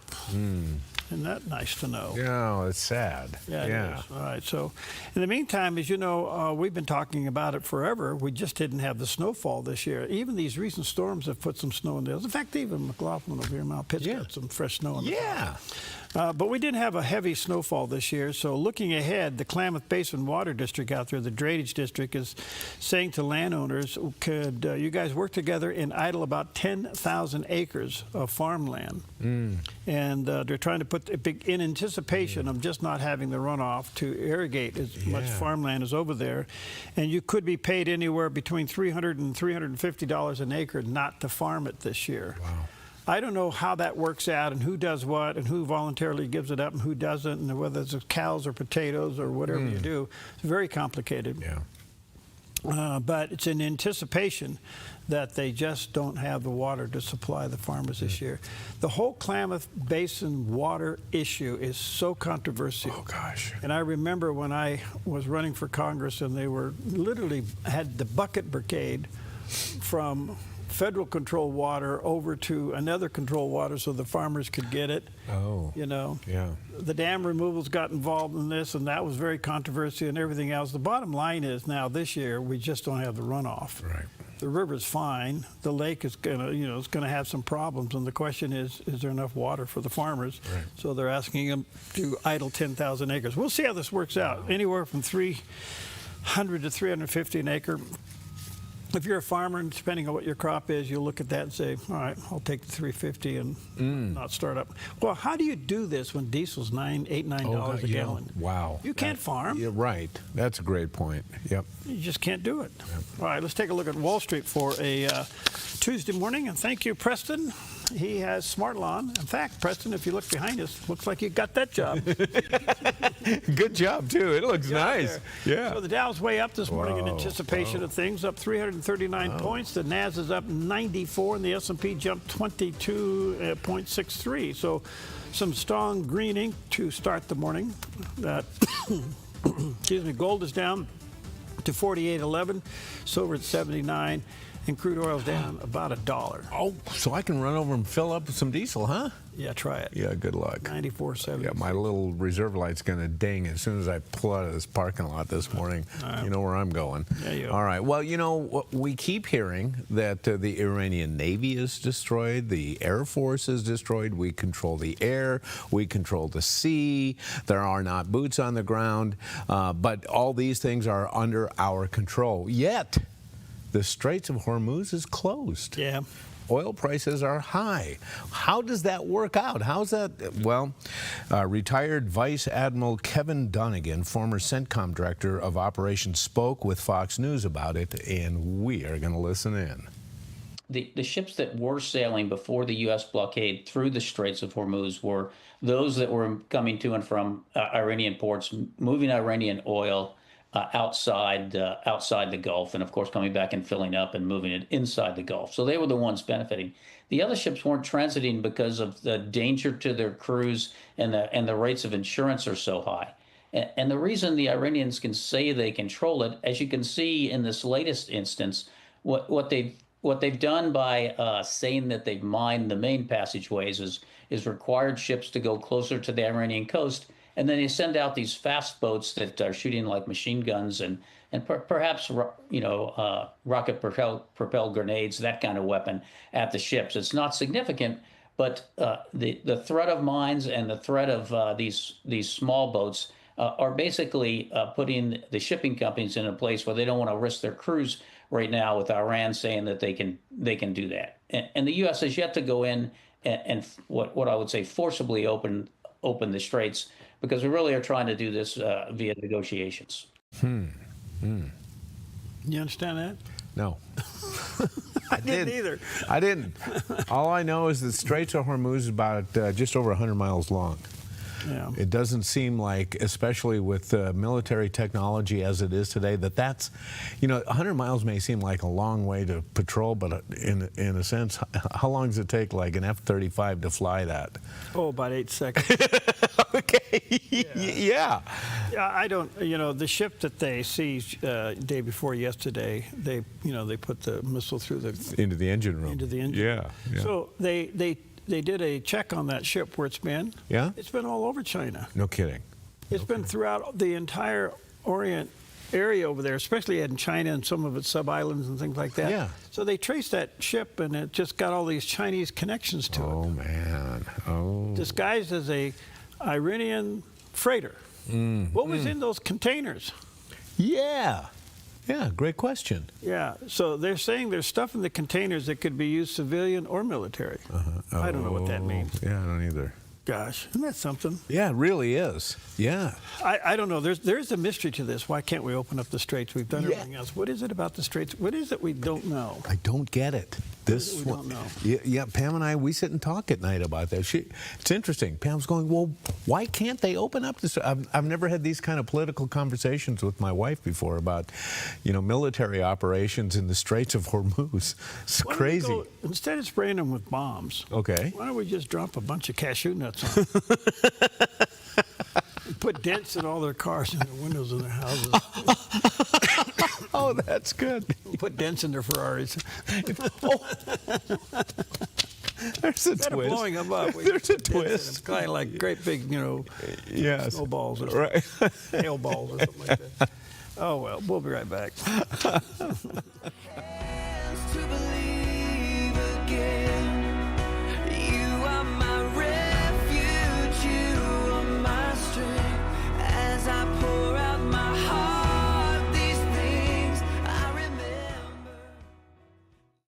Your yard is where life happens, but it can be muddy and hard to maintain. Enjoy a maintenance-free artificial turf lawn all year round with Smart Lawn LLC. No mowing, no fertilizing, no watering. Our synthetic grass is beautiful and resilient. It's certified to be lead-free, and there's no need for pesticides. Safe for your children and pets. Smart Lawn LLC has all your artificial turf and putting green areas covered beautifully. 541-941-3538.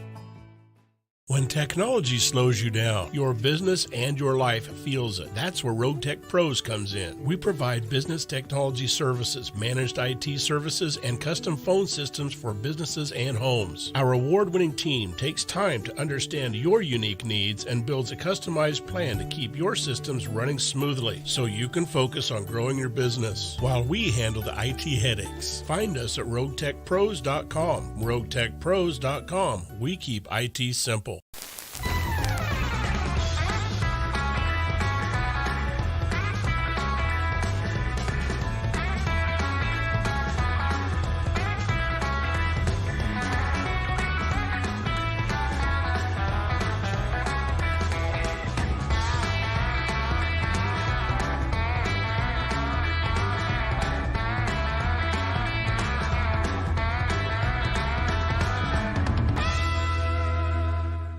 Hi, I'm Ryan Robertson, host of a brand new program on the Dove, Ministries on the Move.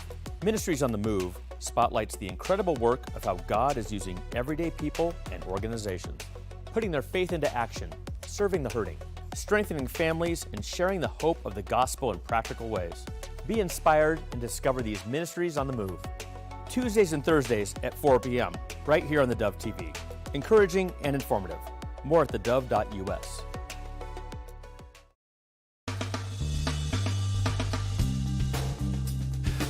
Okay, welcome back. And of course, the big what if is happening today on the Middle East. Will they get together today for peace talks or not? Julie Stahl reporting for CBN News, which we have a great relationship with these folks. They're talking about the Straits of Hormuz and that. And then you got Prime Minister Benjamin Netanyahu. What's he going to do? Yeah. And it doesn't look like the ceasefire is going to be extended. With that in mind, let's check in with CBN News and Julie Stahl and find out what's on their mind. U.S. took control of an Iranian cargo ship that attempted to break the blockade in the Strait of Hormuz over the weekend. President Trump wrote on Truth Social that the U.S. Navy guided missile destroyer USS Spruance intercepted the Tuska in the Gulf of Oman and gave them fair warning to stop. The Iranian crew refused to listen, so our Navy stopped them right in their tracks by blowing a hole in their engine room. Right now, the U.S. Marines have custody of the vessel. A French shipping company says Iran fired warning shots at one of its vessels in the Strait of Hormuz. Iran closed the strait again on Saturday, less than 24 hours after declaring it open. Oil prices are rising due to the standoff. Energy Secretary Chris Wright said gas prices likely won't keep rising, but it will take time for them to go back down. President Trump announced Vice President Vance, along with Steve Witkoff and Jared Kushner, will be back in Pakistan for a new round of talks with Iran scheduled for Tuesday, but Iran says it has no plans to attend. In a social media post, Trump says if Iran refuses the deal he's laid out, he'll destroy every power plant and no more Mr. Nice Guy. Asked if destroying bridges and power plants is a war crime, U.S. Ambassador to the UN, Mike Waltz, pointed out Iran's culpability. The Iranian regime in particular and its terrorist proxies have a long history of actually deliberately hiding military infrastructure in hospitals, schools, neighborhoods, and other civilian assets. So they have no ground to stand on. As Middle Easterners ponder the situation, Israeli Prime Minister Benjamin Netanyahu says it's a time of great challenge and great consequence. We have achieved enormous things. It's not over yet. And any moment could bring us new developments. The IDF released a map showing it's reestablishing the security zone in southern Lebanon. Israel maintained a security zone there for 18 years to protect residents of northern Israel before withdrawing 26 years ago. Despite the Israel-Lebanon ceasefire, Hezbollah fired on UNIFIL peacekeepers, killing a French soldier and wounding 3 others. 2 IDF soldiers were also killed over the weekend in separate incidents in Lebanon. Israel said on Monday during the ceasefire, Hezbollah has continued its terrorist activity in violation of the agreement. Accordingly, the IDF remains deployed in the defensive area. It's also warning civilians to stay away from certain areas. Israel says it's killed more than 1,800 Hezbollah terrorists during Operation Roaring Lion, more than 250 of them in the 24 hours before the ceasefire took effect. Overnight, the IDF said it struck a loaded and ready-to-fire launcher in southern Lebanon, north of the forward defense line, in order to prevent a direct threat to the communities of northern Israel. Julie Stahl, CBN News, Jerusalem. An image of an IDF soldier smashing a statue of Jesus in southern Lebanon has gone extremely viral. Well, the IDF on X said it was genuine and also said in part, quote, "The IDF views the incident with great severity and emphasizes that the soldier's conduct is wholly inconsistent with the values expected of its troops."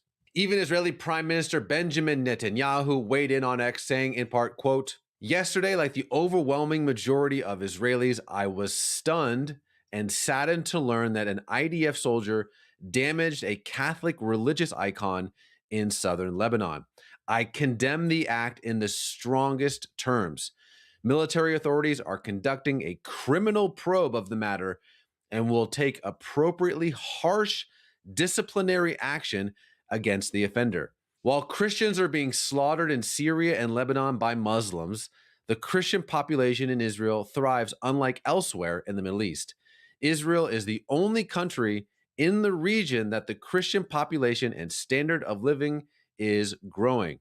Israel is the only place in the Middle East that adheres to freedom of worship for all. We express regret for the incident and for any hurt this has caused to believers in Lebanon and around the world. All right, Billy, what did you think about this? I mean, this is not a good look, let's start there. I mean, it's disturbing, and it feeds into narratives that people have been creating around Israel that may not be accurate, right? And that's the problem. You have people saying things about Israel. It's so it's so multi-leveled and multifaceted, and I need like a 2-hour podcast just to scratch the level, scratch the surface. But yeah, that's my encouragement. It's a very heavy image, but I think there's something that we as believers can do in that moment, and that is to pray to the risen Messiah, Mashiach, right? Yeshua. So that's what I would say, Billy. Yeah, absolutely. To everything you said, I second it. And we've just got to be very, very careful how we respond to these things and not to let emotion bring us to an unhealthy response area, right? That we look at it for what it is. We understand that this particular instance is a problem, and we don't assign that to every single IDF soldier. That's how we navigate this, and we do it in a healthy way. And so appreciate your breakdown on the faith side of it, because we need to be praying for that soldier instead of being outraged and angry and sending hate tweets or hate messages on X. We need to be praying for his salvation as well. Yeah. Well, it just shows you everybody's got their wayward people, and what do? Yeah. It embarrasses everybody. Yeah. All right, let's check out the weather with a guy that sometimes it's, he's here. Here's our forecast from Grange Co-op. In northern Oregon and southern Washington, showers likely mainly before 2 p.m., then cloudy with highs in the low 60s. For Vancouver, Portland, and Wilsonville, and near 59 in McMinnville, with more rain coming tomorrow. Moving down the Willamette Valley with showers likely mainly in the morning, then cloudy with high temperatures near 60 from Salem through Albany, Corvallis, and Eugene, with lows tonight in the mid-40s. In central Oregon, a chance of showers in Prineville with a high near 65 and Bend near 59. Rain likely in Sun River with a high near 57, but sunny and nice in Boise, Idaho with a daytime high near 81. Rain showers today along the Oregon coast with high temperatures near 56 in Coos Bay and low to mid-50s for Port Orford and Brookings. Rain in high 50s in Crescent City, California with a light and variable wind. In southern Oregon, showers with the possibility of thunderstorms for the Rogue Valley and Klamath Basin, with daytime highs in the low to mid-50s for Grants Pass, Medford, and Ashland, and near 51 in Klamath Falls. Into northern California with rain in low 50s in Wairika. The rain continues as we move south through Redding and Chico with highs in the low 60s, and over to Fort Bragg with a high near 56. In the Bay Area, patchy fog, then showers and possibly thunderstorms in low 60s for Santa Rosa and Napa. Showers and possible thunderstorms with highs in the low to mid-60s for San Francisco and San Jose. Moving into central California with showers and possible thunderstorms in low 60s from Sacramento through Modesto. A chance of showers and thunderstorms from Fresno through Visalia with highs in the low to mid-60s, and Bakersfield near 73. It's your forecast from Grange Co-op. Oh, yes. Looking back at the threats to the youth of America. Things, I know, it's a nice little tune. It's catchy. Things come up in our culture and in our society that people, the adults, deem as being dangerous to the youth, especially contributing to delinquency. Oh. And of course, we all think of things like social media and rock and roll. Yeah. And I remember that. Yeah, you remember that? Yeah. Long hair, all kinds of stuff that it's a threat to the youth of America. Well, that happened on this day in 1950. American Bandstand, remember that? Yes. Dick Clark. That was going to be a bad thing for young people. Yeah. Dick Clark turned into the world's oldest teenager. Yeah. But it did happen on this day in 1954 when the U.S. Senate turned its attention to an unexpected suspect in rising juvenile crime, comic books. Over 2 days, lawmakers gathered in Washington, D.C. for hearings led by Senator Robert Hendrickson, examining whether the colorful pages kids loved were actually fueling delinquency. At the center of the debate was psychiatrist Frederick Wortham, whose book Seduction of the Innocent argued that violent and dark comic stories were negatively influencing young readers. Publishers were called to testify, defending their work as harmless entertainment, but the pressure was mounting. The result? The creation of the Comics Code Authority, a strict set of guidelines that banned excessive violence, crime, and even certain words from comic book pages. For decades, that code would shape the industry, changing what stories could be told and how they were told. All from a moment when America asked a simple question: could comic books really be to blame? Well, yes. Yeah. Those devilish little things. Oh, yeah. Archie and Jughead and Veronica, you know. Oh, my goodness. Oh, look where we are today. Where anything goes. Anything goes. Yeah. You're right. Man. Gosh, it is amazing. Yeah. It's amazing. It is. Well, you know, you have that little country tune. Yeah, yeah. So let me just kind of imagine that little tune's going on right Okay, it's going in my head. Okay. All right. So let me ask you a question. Yeah. Do you ever thought about changing careers? Not recently. Oh, we're too old to do it now. Yeah, we're way too old. We're Yeah. stuck now. Yes, we are. Yeah. But I guess we both have. You look Yeah. back. Yeah. So you're just kind of, you know. How would you like to go from a banker to a cowboy? Now that would be a leap. Now, have you ever done any banking like in Eastern Oregon? You go into the bank and those guys are wearing boots, Levi's, and and hats, you know. Yeah. Uh-huh. But if you're like a city slicker banker and you're going to become a how do you do that? Cowboy. Yeah. Well, you may not be able to afford it, even What? when you're a banker. You're a banker. Yeah, take a look. I want to be a cowboy, said banker Larry Brown, and live out in the country instead of cooped up here in town. When his wife got wind of this idea, she almost went berserk, 'cause he made $100,000 a year doing banker work. You don't know how to ride. Heck, you can barely drive a Jeep. This whole idea is dumber than 100 head of sheep. Well, Benny said he'd teach me everything I need to know. That couldn't take too long. There's only giddy up and whoa. So he went thumbing through a catalog of Western wear and feed, his calculator humming, adding up the things he'd need. 1,000 for a saddle? There must be some mistake. A saddle surely couldn't cost $1,000, for heaven's sake. A hat and boots, a leather vest, and naturally a rope, braided headstall, matching reins, a bar of saddle soap, a pickup and a trailer, and assorted odds and ends, clippers, combs, and brushes for a man's four-legged friend. Saddle blankets, silver spurs, a pair of handmade chinks, and when he hit the total button, it took him half an hour to blink. So he scrapped the cowboy notion, as he said with some dismay, I can't afford to be a cowboy on this lousy banker pay. That is really good. Isn't that good? Yeah. Well, I came across, I don't know how I did. I was sitting home alone. I was on iPad fooling around looking at things, and I came across the National Cowboy Poet Jamboree in Elko, Nevada. All right. And of course, as a youth, I spent a lot of time there. Okay. And so I started watching this thing, and the various ones come, and all of them were a hoot. It's serious business. Oh, yeah. And this little one on the banker's deal. I love it. Okay, well, we don't have banker salaries, so we're going to keep our job. We'll be right back. You make everything glorious. You make everything glorious, and I am yours. Mornings on the Dove covers important issues, but we also take the time to have some fun. Along with encouragement, the day's forecast, and Jerry's Day in history. So start your day with encouragement and information. Join us weekday mornings on the Dove.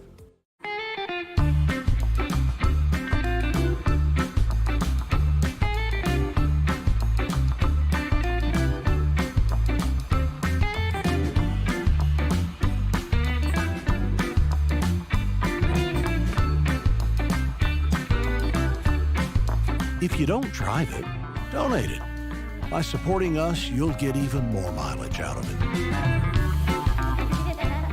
Thank you from the Dove TV. In a world desperately seeking truth, Cliff Connectley and his son Stuart travel across the U.S. to give an answer for questions, doubts, and challenges concerning faith. What is the evidence that Muhammad spoke the truth? What is the evidence that Jesus Christ spoke the truth? Their mission is to ignite a passion for truth, guide individuals to embrace faith, and help people find purpose, engaging skeptics. It kind of sounds like then that God punished us. The vast majority of chaos in nature is a direct result of God stepping back. They're driven by a deep commitment for spreading the message of Christ to a world who needs it. But you see, what Satan has done is He's put doubt in her mind. Join them as they strive to make a lasting impact on lives and hearts, sharing the love of Jesus with an unwavering dedication. Because God loves you, and God has given you gifts. Watch Give Me an Answer, weekdays at 3 on theDove TV. Today, become a farmer with the Dove. Plant a seed, help it grow. Your gift reaches someone who needs hope. Don't wait, join us in this harvest. Let's grow something eternal together. Give today at the Dove.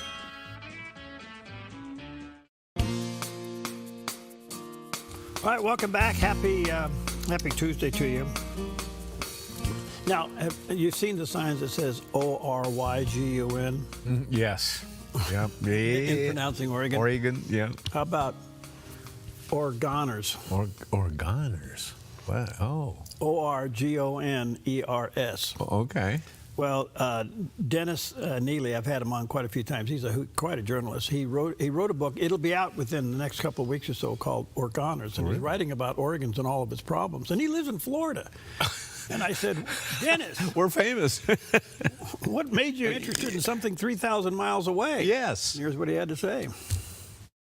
Oregon is a fascinating case because it's the canary in the coal mine. It's a small state, 4.2 million population, dominated by an urban center of only 640,000 in the city itself, and slightly larger with the metropolitan area. And they dictate, the people up there decide the economic lives of the people in the South and the East, in rural Oregon. And what people don't realize is that this is not an entirely liberal state. It's just a state that's dominated by liberals up in the urban areas. You know, President Trump in 2024 received more votes from Oregonians than Governor Tina Kotek, the Democrat, received when she ran for election in 2022. It's just that the way it's districted, it's a dominant state. And I've even had a Democrat political operative, Kevin Looper, well-known guy thereabouts, tell me that, you know, I helped build this Democrat supermajority we've had for a decade and a Democrat majority for 20 years. He said, and the problem is when you have no loyal or disloyal opposition, you stop getting new diversity of ideas. You stop measuring outcomes and results. And instead, the same Democrats keep getting reelected over and over. And so no one focuses on how the state is running off a cliff unless people rise up and save it. And they're starting to do that, aren't they? Wow. Listen, the book will be out. Wow. He's a great guy. But let's just talk about this for a couple of seconds. Folks, we are in serious trouble in the state of Oregon. This sounds political. It's not. I think you need to look at it from a livability. They call it affordability. Yeah. Just over. We had the most beautiful state in the union to offer families a good life and for companies to come here and plant their business here to employ people so they can enjoy this good life. Yeah. We have a legislature run by primarily 3 counties in the big urban area up there that dominates the scene. And the rest of the Oregon is people of common sense. Yeah. Okay. Yeah. So we've seen all the craziness go on from Portland to a gas tax of $4.3 billion. This is absolute crazy. We don't need to get into politics. It's just crazy. Why are we tolerating this? So for the first time in years, there is a major crack in the blue wall. Yes. When the citizens rose up with a referendum in less than 30 days and put 250,000 signatures on a petition to stop the nonsense. And then it's not as if Salem didn't get the message. They gerrymandered that thing around to where they made it come out on the May ballot instead of the November ballot. Right. So, folks, we lose for 2 reasons. Reason number 1, and the main reason is cynicism. Yeah. Why bother? It's a blue state. They this, they that, they this, they that. You know, all these other things that go on. Let's point the finger. It's this problem, that person, everything else. If you allow that to dominate your thinking, you're going to lose everything. And that produces apathy that produces no votes. So we lose because of cynicism, and we lose because at the end, we don't turn out and vote. Yes, exactly. And if we don't turn out and vote now with this crack in the concrete, we are forfeiting something that we love. Okay. And do we love it enough to give it to our children? Okay, and so the question is, we now have a crack. with all due respect to Governor Kotek and those liberals up there, with all due respect, they're crazy. That's the only thing I can come up with. Yeah.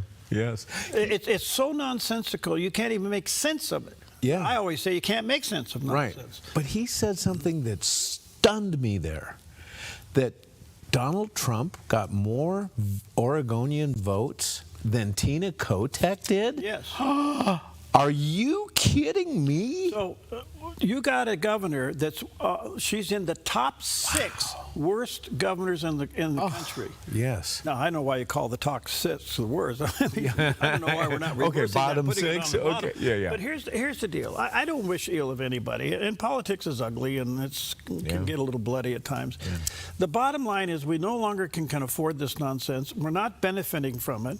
If they pass this bill that they want to go out and control farm animals and fish and hunting and all this and that, we are going to be the most beautiful locked up state that we can't afford to live in than any state in the country. Yeah. Look to the south. Look what that blue state's doing. Right. Ruined a beautiful state. Yes. Look to the north. Yes. You got the same thing going up in Washington. The whole left coast is, yes. So we have an opportunity. California has an opportunity. The 2 top runners for governor happen to be Republican. Maybe God Almighty's going to have some mercy here with one thing in mind. Are we going to do our part? Yeah, that's... The old saying is, quit leaning on your shovel and praying for a hole. I love it. So you can sit there and ask for a change all day long in Salem, but if you don't get out and vote and you don't register and you don't stick your nose in the voter's pamphlet and figure it out for yourself, have a nice day. Go ahead and move out of the state and forfeit this beautiful place. Yeah. I got friends that are leaving, going to other states because of the tax. Okay, that's fine. That's I their get decision. it, yeah. But you know what? Look at this. Why would you leave this? Right. Well, I mean, this is crazy. Yeah. So there's my rant for the day. But look, folks, he is absolutely right. We are the canary in the coal mine. And the question is, are we going to let this blue, nonsensical, crazy ideology ruin our children and ruin our lifestyle? When is Columbia going to leave? When is Nike going to leave? Right. When is Lithia going to leave? Yeah. Okay. Dutch Brothers has already left. Yes. Okay. And they're not alone. And I don't know, when it comes to Nike, we may not see that. They got their own special deal they cut. Well, okay. Yeah. You got cut, but yeah. But you're right. It could be Columbia. Who's next? I don't know. And we have the beautiful farmlands. We have agriculture here.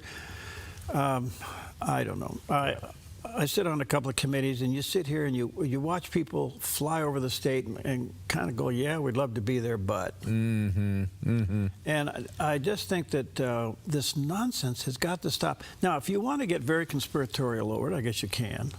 Okay. Yeah. And that is socialism being what it is, okay, it is a drive to make you subservient to the government. Yes. Yes, absolutely. And that is the ideology of Democrats. And you need to understand that. It's real. And you need to fight it. And this is our opportunity to stand up. Don't buy cynicism. With God's help, we can turn out the votes and we can start the crack. And we can get a Republican governor and we can work our way through the legislature. It's not going to happen overnight, but you got to stop the nonsense. If you have a chance to replace the governor, my stars, we better do it. Yes. Well, you hit a good point there. We need to get out and vote. When we do that, no, you're right. I mean, this is perfect. So when we do get there to vote, do we need to identify ourselves? Yes, but that's another can of worms. Okay. All right. And I've always asked. I've had some nice liberal people. I love them. They're fun to talk to. And I just asked them. I said, "Sir, you're telling me you can't get elected with voter ID?" Oh, that's a great question. Yeah. They kind of go, "What?" Yeah. Said, you're telling me you can't get elected with voter ID? Yeah. Very good. Have a nice day. Your turn.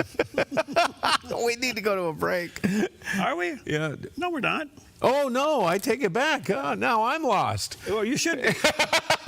You are. Thank you for pulling me back.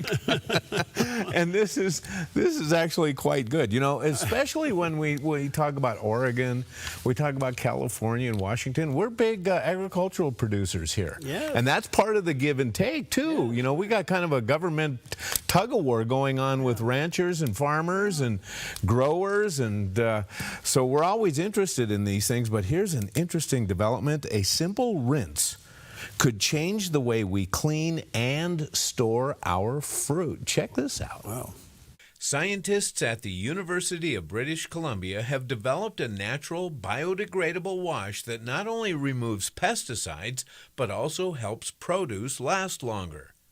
Led by researcher Tanji Yang, the team created a solution using tiny food-based particles that act like microscopic sponges, lifting pesticide residue off fruits like apples.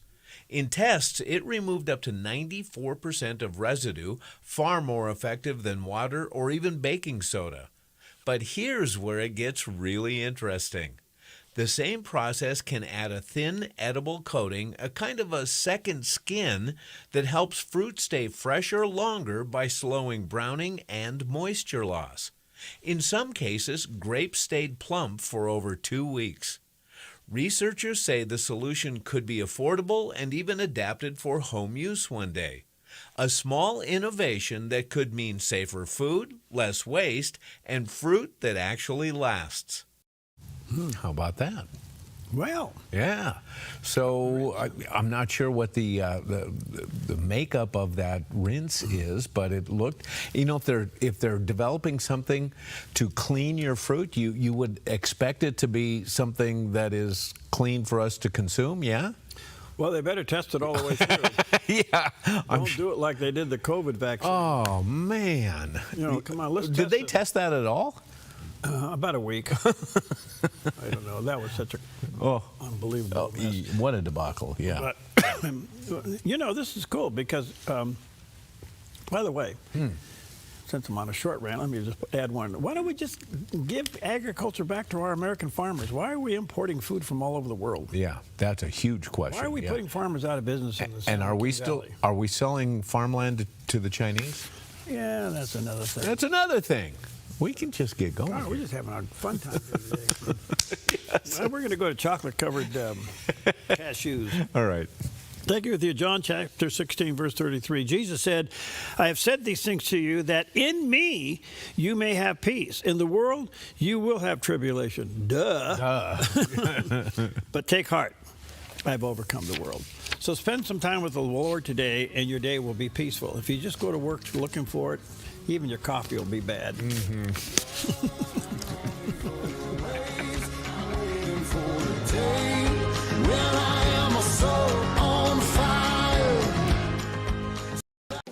Since 1934, Grange Co-op has been more than just a store. We've been a cornerstone of our community, owned by people like you. We proudly offer top-quality farm and ranch supplies, including our own Rogue feed, as well as workwear, Western apparel, garden essentials, and pet care products. By signing up as a Grange Rewards customer, you not only enjoy exclusive benefits like special offers and 1% back on most purchases, but you also become part of something bigger, a cooperative that you own and help shape. Join Grange Rewards today.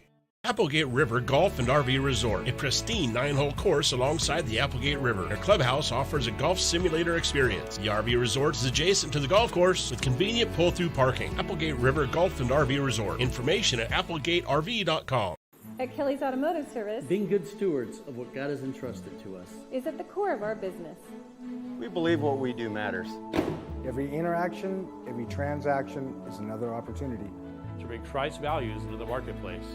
If you're a technician who wants to be part of something bigger, or just looking for a new shop to bring your vehicle, we would love to meet you. We're Kelly's Automotive Service, where we service your vehicle, but take care of you. Over time, every wall tells a story, but sometimes those stories need a fresh start. At Chris Silva Painting, we specialize in transforming indoor spaces, whether it's your family home or your business workspace. With premium paints, flexible scheduling, and expert attention to detail, we make the process simple and stress-free so you can focus on what matters most, living and working in a space you love. From bold new colors to subtle tones of sophistication, let Chris Silva Painting bring your vision to life, one wall at a time. Chris and his crew are courteous, they're efficient, organized, timely, and clean. Chris Silva Painting also offers military discounts. At Chris Silva Painting, our mission statement is to bring Christ's heart and principles to our customers and our job sites. We do that with honesty, integrity, and hard work. We don't cut corners, we paint them. CCB number 176097. Chris Silva Painting, 541-890-3960. 541-890-3960. Jerry, did you know that we're farmers? Farmers? I knew there was a reason I like overalls. At theDove, we plant seeds of hope, truth, and the gospel every day. And when those seeds land in the right hearts, lives change. But every harvest needs more hands. That's where you come in. Today, become a farmer with theDove. Plant a seed, help it grow. Your gift reaches someone who needs hope. Don't wait, join us in this harvest. Let's grow something eternal together. Give today at theDove. Bringing clarity to cultural confusion. Stand in the Gap, Wednesdays and Thursdays on theDove TV. Encouraging and informative.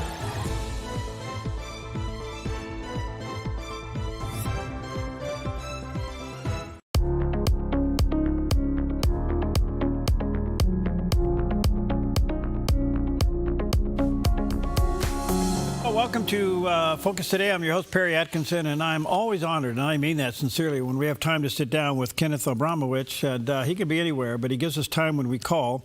He's the author of The Multi-Front War, which is a must-read, especially in the times in which we live, defending America from political Islam, China, Russia, pandemics, and racial strife. He's the managing general partner and co-founder of NGN Capital. He's also been a contributor to various organizations that are fighting to protect Israel and America from political Islam and the radical left. He's the author of SaveTheWest.com, the website dedicated to saving Western civilization from itself. And that is also his website, SaveTheWest.com. Ken, good to see you again, friend. How are you? Great to be with you as always. Thank you, and I mean that. You're a busy guy, and you always let us have your time, and we value it greatly. Your insight is just amazing. What do you think is Iran's strategy today? Well, they've had a consistent, I must say, they're very consistent for 47 years. They death to America, death to Israel. And they want to take over the Middle East, and then Europe, and then America, take over the world. So the question is, are they going to change their mind in the next day or two? Or are they going to get bombed? And so that's the big question. Is President Trump's strategy strategic or naivety? Well, his strategy is very good. Sometimes he zigs and zags, like a skier. I'm not a skier, but you know how skiers go back and forth. And but he's had a deadline. As you know, he moved his deadline. It's never good to move a deadline in the Middle East because the bad guys think that the good guys are politicians and subject to the whims of the population and therefore change their mind. But as you know, he was going to complete 2 weeks of bombing. He was going to blow up 3,500 targets, according to him, and then he stopped and took the ceasefire. I think he thought he got it in exchange for a pledge by Iran to keep the Strait of Hormuz open. He took that as an opening and said, okay, let's talk for 2 weeks. And, of course, Iran reneged on keeping the Strait of Hormuz open. They always renege. Again, they're very consistent. And now they're calling his bluff. And they're going to say, here's the deal, and you have 2 weeks. And the 2 weeks is ending on Wednesday. So the moment of truth is coming up on Wednesday. Okay. Is he getting pressure from other countries to continue to negotiate? Well, one thing I always say to myself, it's okay for me to sit in my office and come up with ideas of what I would do if I were President Trump. But if you actually are President Trump, you have huge pressures on you from like everybody. You have pressures on you from within the Republican Party. You have pressures from the Democrat Party. You have pressures from your allies, pressure from frenemies, pressure from enemies. So there's no small amount of pressure focused on President Trump right now, particularly as he gets to his deadline in 2 days. Okay, so the deadlines are fast approaching. Iran said yesterday no negotiations, no Pakistan talks today. Earlier this morning, they seem to maybe reverse that, and they may go to Pakistan today. The president said no extension to ceasefire, so that means tomorrow night. So we really are at a wall here, and it's going to be interesting, but I can't imagine that anything's going to be gained in a talk now, unless I'm misreading something. Well, there's a few issues to consider. Number one is, who are you talking to? I mean, it's not like Iran's a unified government right now. So many, I think 300 or 400 of the top leaders have disappeared, so to speak, over the past 6 weeks or so. So you don't know who the people you're speaking to, who do they represent? Do they represent the government? Do they represent the Islamic Revolutionary Guard Corps? Can they actually deliver a deal? How do you enforce a deal? So there's a whole variety of issues to consider. Now, I've always had a theory that real negotiations with Iran will only take place when America has 500 airplanes in the air that they can see on radar that are like 10 minutes away or 1 hour away, depending where they're coming from, and then the negotiations will begin. So personally, if I were there, I would order the Air Force to send B-2s and B-52s from wherever they're stationed so that they blow up Iran exactly on the minute that the 2-week period of time ends. Those planes will be spotted, obviously, by Russia and China satellites, who will convey the information. And I'd love to see the faces of the negotiators when some assistant runs in and say, gives them a note, and the note says, the airplanes are going to blow up Iran at the appointed hour. You have 2 hours to finish the negotiations. Have a good day. Then you'll have real negotiations. But until they see those airplanes in the air, I don't know if we'll have real negotiations. Iran has not negotiated seriously for 47 years. I don't know why they would suddenly be reasonable today. So the bottom line for the United States is Iran can't have a nuclear weapon. So that would mean whatever uranium they have and enriched uranium they have, we would have to get our hands on it. I mean, that would have to be the bottom line. Could that happen? Well, there's a number of bottom lines. I mean, I could create a list, we'll be here all afternoon with bottom lines, but just to pick 5 bottom lines out of the air, no nuclear program, no enriched nuclear material, so 2 separate issues. Number 3, no missiles. Number 4, no drones. And number 5, no financing of their 600,000+ worldwide terror organization, which is 15 times larger than ISIS or Al-Qaeda ever was. So if I were the negotiator, I would say those are 5 non-negotiable issues, and either say yes or you'll see the bombs. Now, the next question is, so they say yes. Well, what does that mean? They could say yes, don't send the bombs, we agree, and then you'll find out the next day they say, we didn't agree to that. No. So they're professional liars, professional procrastinators, and what they want to do is wait out President Trump because every day, by definition, we get closer to midterm elections. Every day we get closer to July 4th. Every day we get closer to the meeting with President Xi of China in the middle of May. So they want to run out the clock. And President Trump at a certain point is going to say, I'm not playing this game anymore. So the moment of truth is soon. We haven't heard much about Israel's involvement lately. They are involved. Do you know what they're up to as far as Iran is concerned? When I try to, because so much is secret nowadays, and so much fake news is in the air or in the media and social media, what I do is I pretend. I pretend that I'm President Trump, or I pretend that I'm Prime Minister Netanyahu, and I say to myself, what would I do if I were confronted in those issues? And so Israel, like America, has its finger on the trigger. And I'm sure they'll be ready to go at the minute that the deadline is over. Now, if President Trump says stand down, they'll stand down.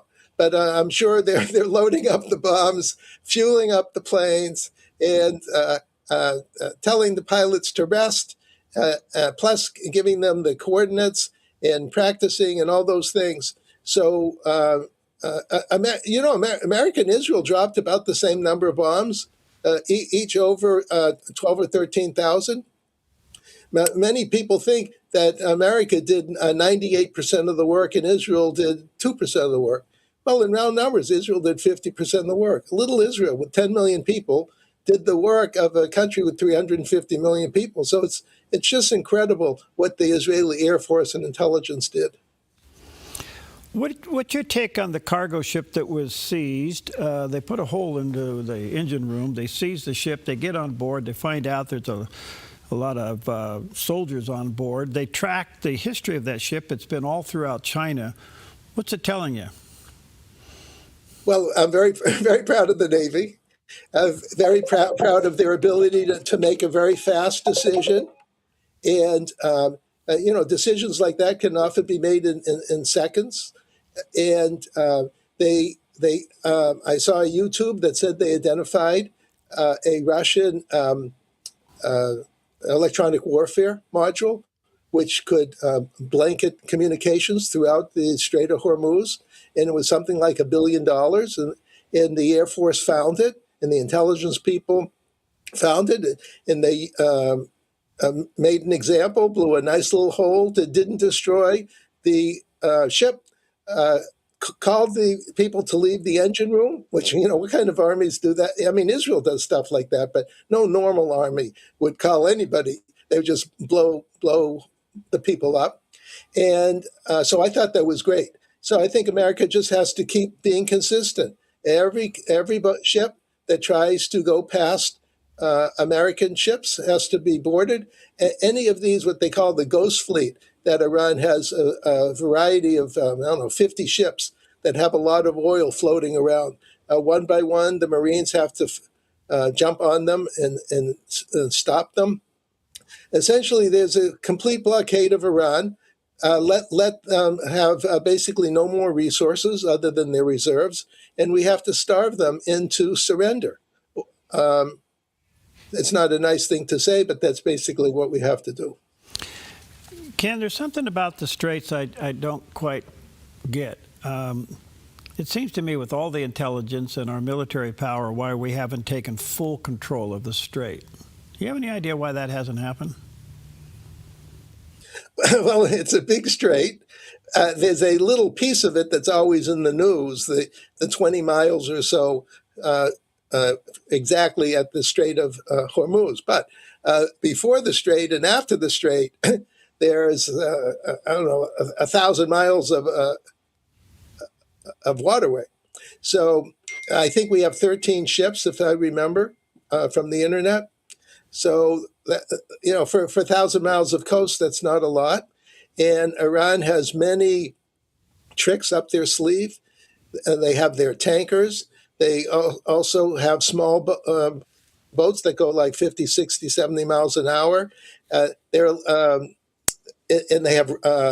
they can shoot rockets from those. They're a little bit like the PT boats that no one remembers from World War II, but they go very fast. They have to be blown up when they're confronted. So also Iran has anti-ship missiles hidden in the mountains overlooking the strait. So there's an awful lot of things that our capable Navy and the Air Force monitoring things have to do simultaneously, and they're doing a great job.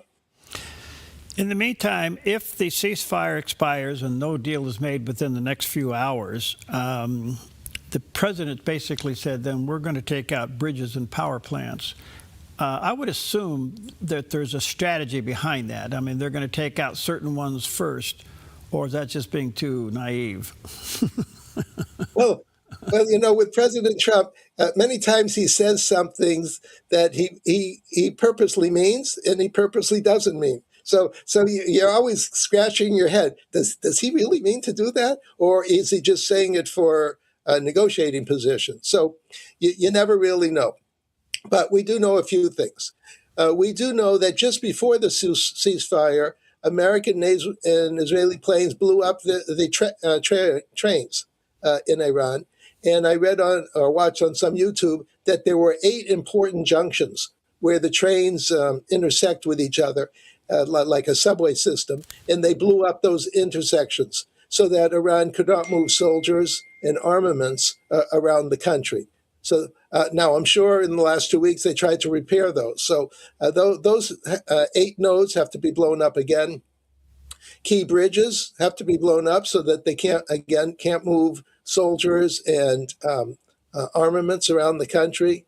The power plants, to me, is a mystery. I don't know why the power plants have to be blown up, but I did see on the news that during our war in Iraq, the first thing we did was blow up the power plants. So I guess that's sort of traditional doctrine when you want to cause a country to surrender. Now, there's ways to blow up power plants. You can obviously blow up the whole power plant, or you can just blow up certain transmission lines so that the power plant is off stream for a month or 2 or 3, as opposed to just decimate. So I assume when he says power plants, he's not talking about actually blowing up the power plant, but blowing up the transmission lines so that the power plant wouldn't be operational for a month or 2 or 3 to put the country temporarily, so to speak, in the Stone Age. That makes total sense. All right, let me take a quick break. Check out Kenneth Abramowich's website, and that is SaveTheWest.com, and certainly get a copy of his book, very timely, called The Multi-Front War, Defending America from Political Islam, China, Russia, Pandemics, and Racial Strife. We'll take a quick break. We'll be right back. Jerry, did you know that we're farmers? Farmers? I knew there was a reason I like overalls. At theDove, we plant seeds of hope, truth, and the gospel every day. And when those seeds land in the right hearts, lives change. But every harvest needs more hands. That's where you come in. Today, become a farmer with theDove. Plant a seed, help it grow. Your gift reaches someone who needs hope. Don't wait. Join us in this harvest. Let's grow something eternal together. Give today at theDove. Hey, this is Ed, co-owner of Visiting Angels. To continue to serve our seniors, we need more caregivers with a heart to serve. Our mission statement is honoring the art of giving, which means we honor you, the caregiver. We know it's our people that make Visiting Angels the best in-home care provider and a great place to work. Come be our next amazing caregiver. Give us a call or apply online. At Visiting Angels, we're committed to you because we honor the art of giving. Hi, I'm Ryan Robertson, host of a brand new program on theDove, Ministries on the Move.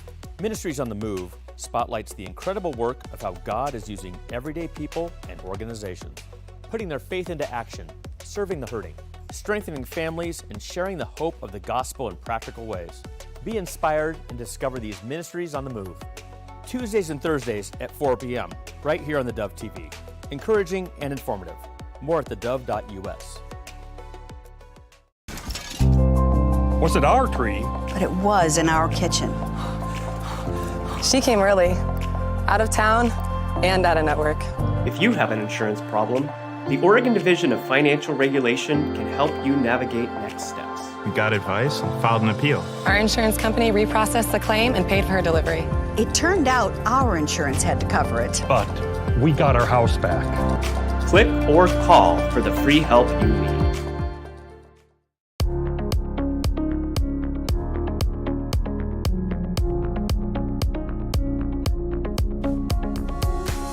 Okay, welcome back. Kenneth Abramowitz with us. Check out his book, The Multi-Front War. It's a must-read. And check out his website, SaveTheWest.com. Also very, very resourceful. Ken, I was thinking through the break, as you know, the president's planning on going to China. And China's been impacted by the war by now having to pay, well, getting less oil, and what oil they do get, they're paying market prices. What do you think the president's after with this state visit? Well, there's a whole variety of things. So, again, I'm going to pretend that I'm President Trump, because I don't know what's in his mind. I think only President Trump knows what's in President Trump's mind. So, but I'll just pretend for a minute that he wants to have good relations with China. He knows that China's a frenemy or enemy, depending on how you want to look at it. He personally likes President Xi, and he compliments him. He doesn't want a full-scale war in the Far East, obviously. We're fighting a war indirectly between Ukraine and Russia. We're fighting a war directly between America and Israel versus Iran. The last thing he needs is a third shooting war. So he wants to be Mr. Nice Guy on one hand and Mr. Tough Guy on the other hand. So he to some extent, it's a victory lap. He wants to come in not necessarily pounding his chest, just being himself, President Trump, but if he has, let's say, a half victory in Ukraine and an 80% victory with Iran and a 80% victory in Venezuela, and perhaps before too long, an 80% victory in Cuba, he'll look. His star will be shining bright when he goes to China, and he's interested in trade, and he wants more trade. He wants China to buy more things. He wants our trade deficit with China reduced, and so I think he looks at it mostly economically, as opposed to from a war-like point of view. He wants to have good relations with China, the best you can have with an adversary of that might and capability. Okay, in the meantime, King Charles is going to come over and visit the president. They're calling this soft power because of the rub between the United States and the UK this day, primarily with Prime Minister Carney. He's not, he's kind of a confusing guy right now. My first question is, why is the king doing this? What's he hoping to accomplish? I'm not a big fan of the king. Yeah, I think he's a useless king. I think England has a tradition of kings, and I want to see a real king who loves England, who likes Brits, who loves Christianity, who's going to protect the 90% of the population, the Christian population, from the 10%, namely the Muslim population. And I want to see a country that's not a human rights violator of Christians. So I don't think it's a great time to have the king come over. He's done a terrible job as king. The government has done a terrible job as a government. And I don't feel like it's time for a warm and fuzzy relationship with England when they've been such a disappointing ally, if you can even call them an ally.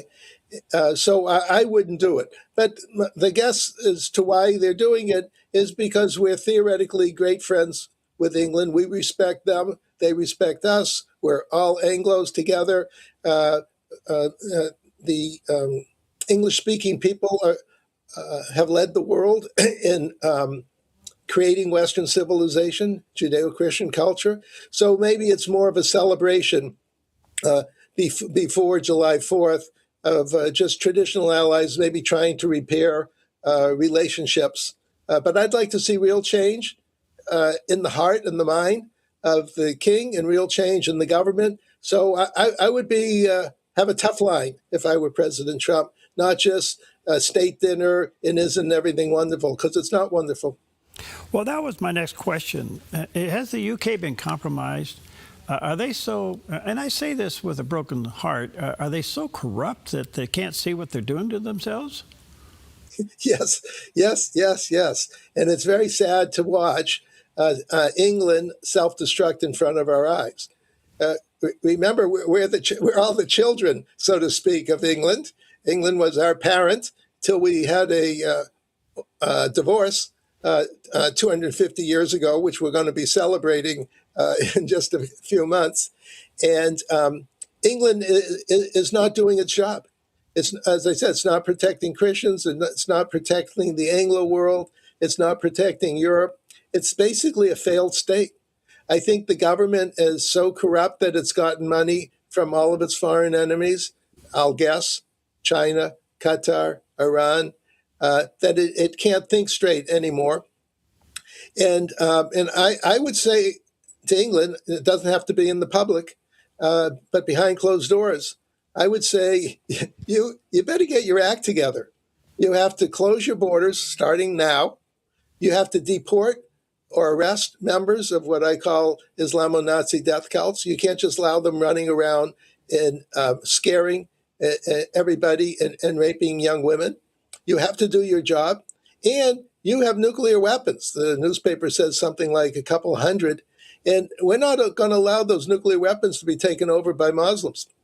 And you better get your act together or give us the keys to your nuclear weapons. Now, this is something you don't discuss in public, but behind closed doors, there should be a very serious message to England. You get your act together or give us the nukes. We're not going to sit back and watch you die with those nukes pointing at America. All right, so you make the next point. Because they have been compromised to that level, and because of everything you just said, that now gives the reason why they're hands off anything Iran. Yeah. Well, they're probably getting money from Iran. They want trade, like most European, like maybe all Europeans. They want to trade with Iran. They don't want to burn their bridges, so to speak, with the Iranian government. They're upset at the way that Trump embarrasses them and criticizes them and make them look like incompetent leaders, which they are. President Trump has not played the game that he played with Canada. Remember when he said that Canada should be our 51st state. So I keep waiting for him to say, well, Canada doesn't want to be our 51st state. Maybe England, do you want to be our 51st state? Which will further anger the leadership there. And but basically, it's becoming a failed state. But it's a failed state with nuclear weapons. And we can't tolerate that. That's why we have to be much, much tougher. But I'm not a big fan of public toughness. I believe in doing that behind closed doors. Well, I'm just becoming more and more concerned, not only the compromising of Britain, but its leadership actually working against what would be the obvious. They seem to be championing the other side for some reason. Yes, and also Iran has missiles that can reach England. So they don't have to love America or love Israel or love anyone. I just want them to love England. I want them to say, we're very proud Brits. Iran has nuclear weapons, or working on nuclear weapons, but they have ballistic missiles that can reach England, and we're madder than hell. And we're not going to tolerate this anymore. And we're going to help America find those missiles and blow them up before they come to England. That's all I want them to say. Yeah, very well said. One last quick question. Cuba's in the news, but not that much. It certainly has weakened. When does it fall, in your thinking? When does Iran fall? No, Cuba. Oh, Cuba. Well, President Trump's publicly said it'll fall whenever I feel like making it fall. And so, we're negotiating with the government there. But bear something in mind. When you negotiate with dictators, whether it's negotiated in Cuba, Venezuela, Iran, wherever they are, there's not a great life for a former dictator. The history of former dictators is that they're dead. Mm-hmm. So picture yourself, you're a dictator of some country, Cuba, whatever, Iran. You're stealing billions of dollars a year. You have it's a pretty good job, right? You have a nice sized pension fund building up there. And President Trump says, give up your power. And you say, you mean give up my power and my money? And then President Trump probably says, you can keep your money. Just get out of town and hand us the keys. We'll take over.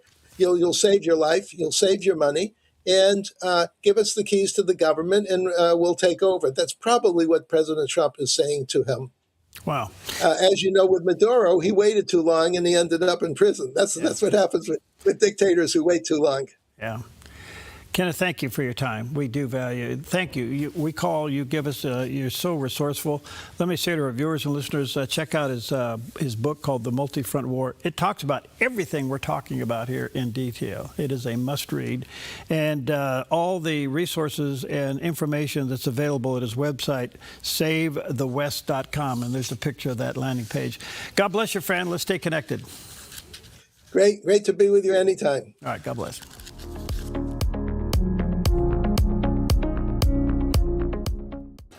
Put your gold in an envelope, mail it. Hopefully you get a check. No. Father and son jewelry, bring your gold in, we weigh it, we check it, we make you the offer. Or turn your something old into something new. Whether it's an idea, a picture, or a piece you want to duplicate, we can melt it down and make it for you. If you find your perfect piece in store, trade your something old for something new, and you always get a little extra. Visit Father and Son Jewelry, 5 generations of family in Medford.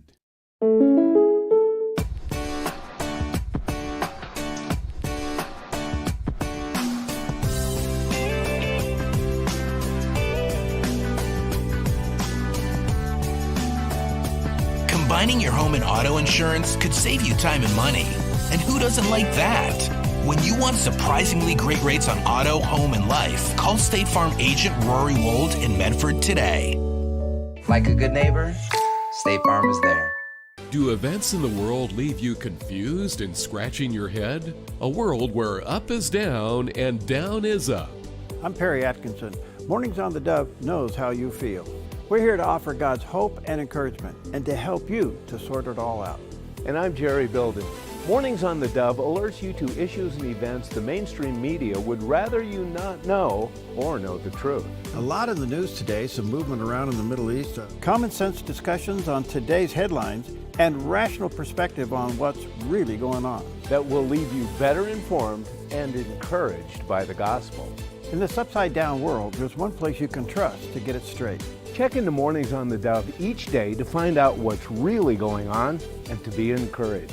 Mornings on the Dove, weekdays from 6 to 8 a.m. on the Dove TV and radio. Streaming online at thedove.us, Roku, and Apple TV. The Dove, encouraging and informative.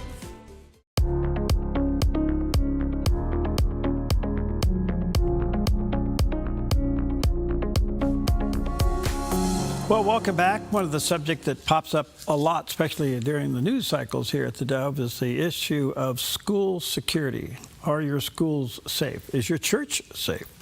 Well, I'm delighted to have with us Jared Weisfeld. He's a parent activist and the CEO of Objective Entertainment, which is a full-service literary agency. He's also the president of the Start Publishing, where he has overseen the acquisition of more than 8,000 publishing companies under the, 8 publishing companies. And under his leadership, his company has grown to catalog over 6,000 titles. There we go. From fiction, fantasy, thrillers to how-to, and distributed all over the place. He does have a website, objectiveent.com, and there's a picture of the landing page. Jared, good to see you. How are you, friend? I'm good, thank you. How are you doing? Good. Where are you? Where are we talking to you from? Short Hills, New Jersey. Oh, okay. Good to see you. Well, school security, a big issue, and we've seen some shocking videos lately, especially out of the Pauls Valley High School, where the gunman actually enters the building and the principal tackles. How big is this issue, and how big of a problem is it?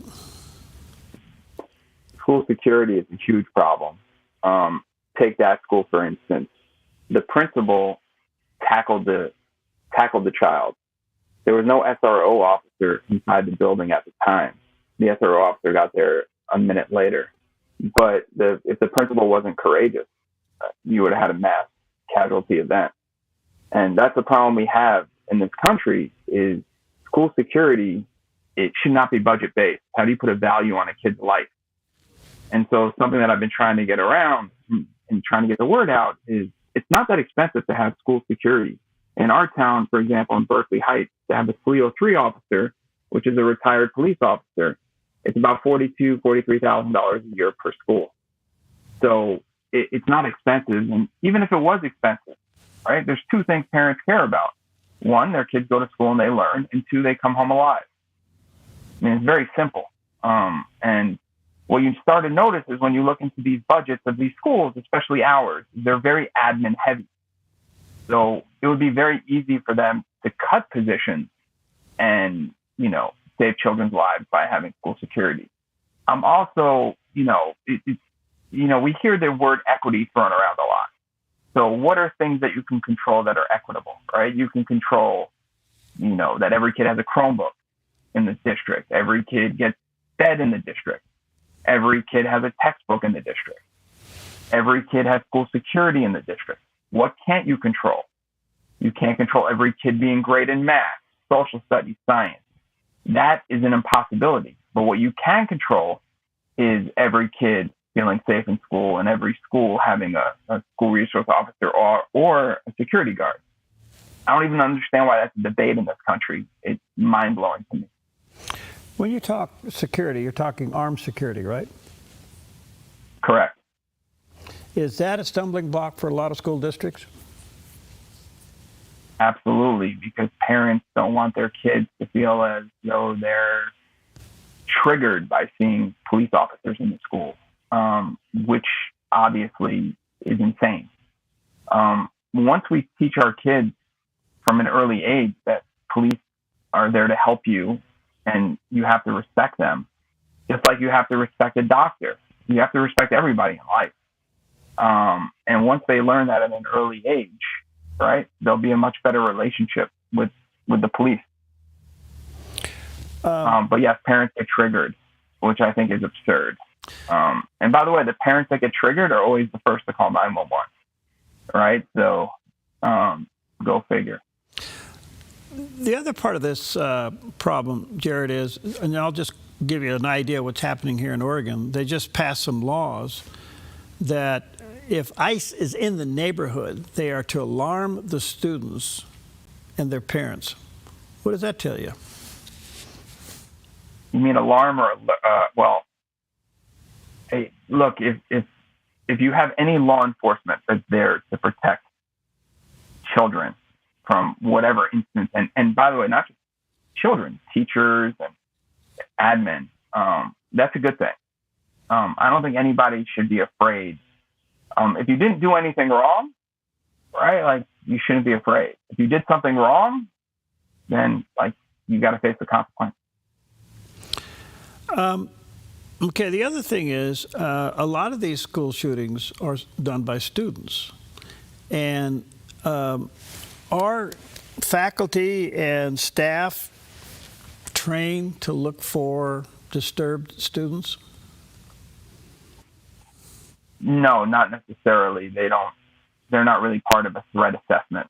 And nor should they be, right? The people that should be are, I think everybody forgets the role of a parent, right? We're responsible for our kid at the end of the day, punishing them, making sure they turn out to be good citizens. But teachers are a little bit trained, but the people that are trained are the 303 and the SRO officers that are inside the school. Plus, but teachers, clearly you could tell if a kid is disturbed or not. And in that instance, they shouldn't be afraid. They should speak up and not, be muted. Because, they themselves, right, they don't want to be considered, hey, we're picking on this person because of this reason. And then the parents come in and say, why are you bullying my kid, right? Like, it's a different world that we live in where we don't hold kids accountable. Okay, I want to come back to the core of the problem, and that is we just don't seem to be getting this issue. We don't seem to be putting a value on our children's life, that this is a real problem in America, and there's shooting after shooting after shooting. At what point does it matter? the point that matters is, unfortunately, take our Board of Education in my town in Berkeley Heights. We have 6 schools. We only have 4 303 officers. So there's 2 schools that aren't protected at any given time. And unfortunately, it takes a tragedy in order for somebody to care. Now, God forbid that tragedy happens. The question is like, if you notice, they always put the blame on the police chief or they put the blame on the mayor. But truth of the matter is, in the majority of these towns, the mayor and the police chief have no say what goes on in the schools. So the people they should be blaming are the board members, the board president, the board vice president, and the superintendent. That's who they need to focus on, and because it's their budget. So my school district has a $63 million budget, right? They can't afford, $84,000 to protect the students. So the issue is like, when will they start to care?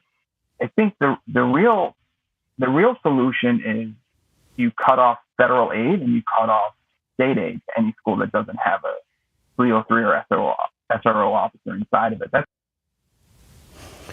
Do teachers want it? God, and nobody should put a price tag on a kid's life. I think we all could agree to that, except for the nuts out there that don't want security officers in schools. Right. We had a little interruption there. So let me ask a question. Do teachers want security? Oh, absolutely, 100%.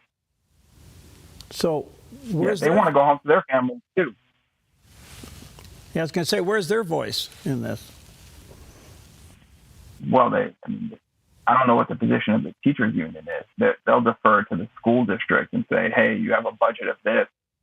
You need to figure out, how to make these kids and these teachers safe. That's the only way. Budget-based security. Wayne Black, I don't know if you're familiar with him, but he was on Rumsfeld's personal detail, and he is the leading expert in what you were talking about earlier, school safety, as well as churches and temples, hardening them. And why every school doesn't seek out Wayne Black's help is beyond me. He even has a very successful book called School Insecurity that every parent should buy and know what it is that you can do to protect your children. Are schools, at least during class time, doing lockdowns? Yeah. So the schools do lockdown drills. They do shelters in place.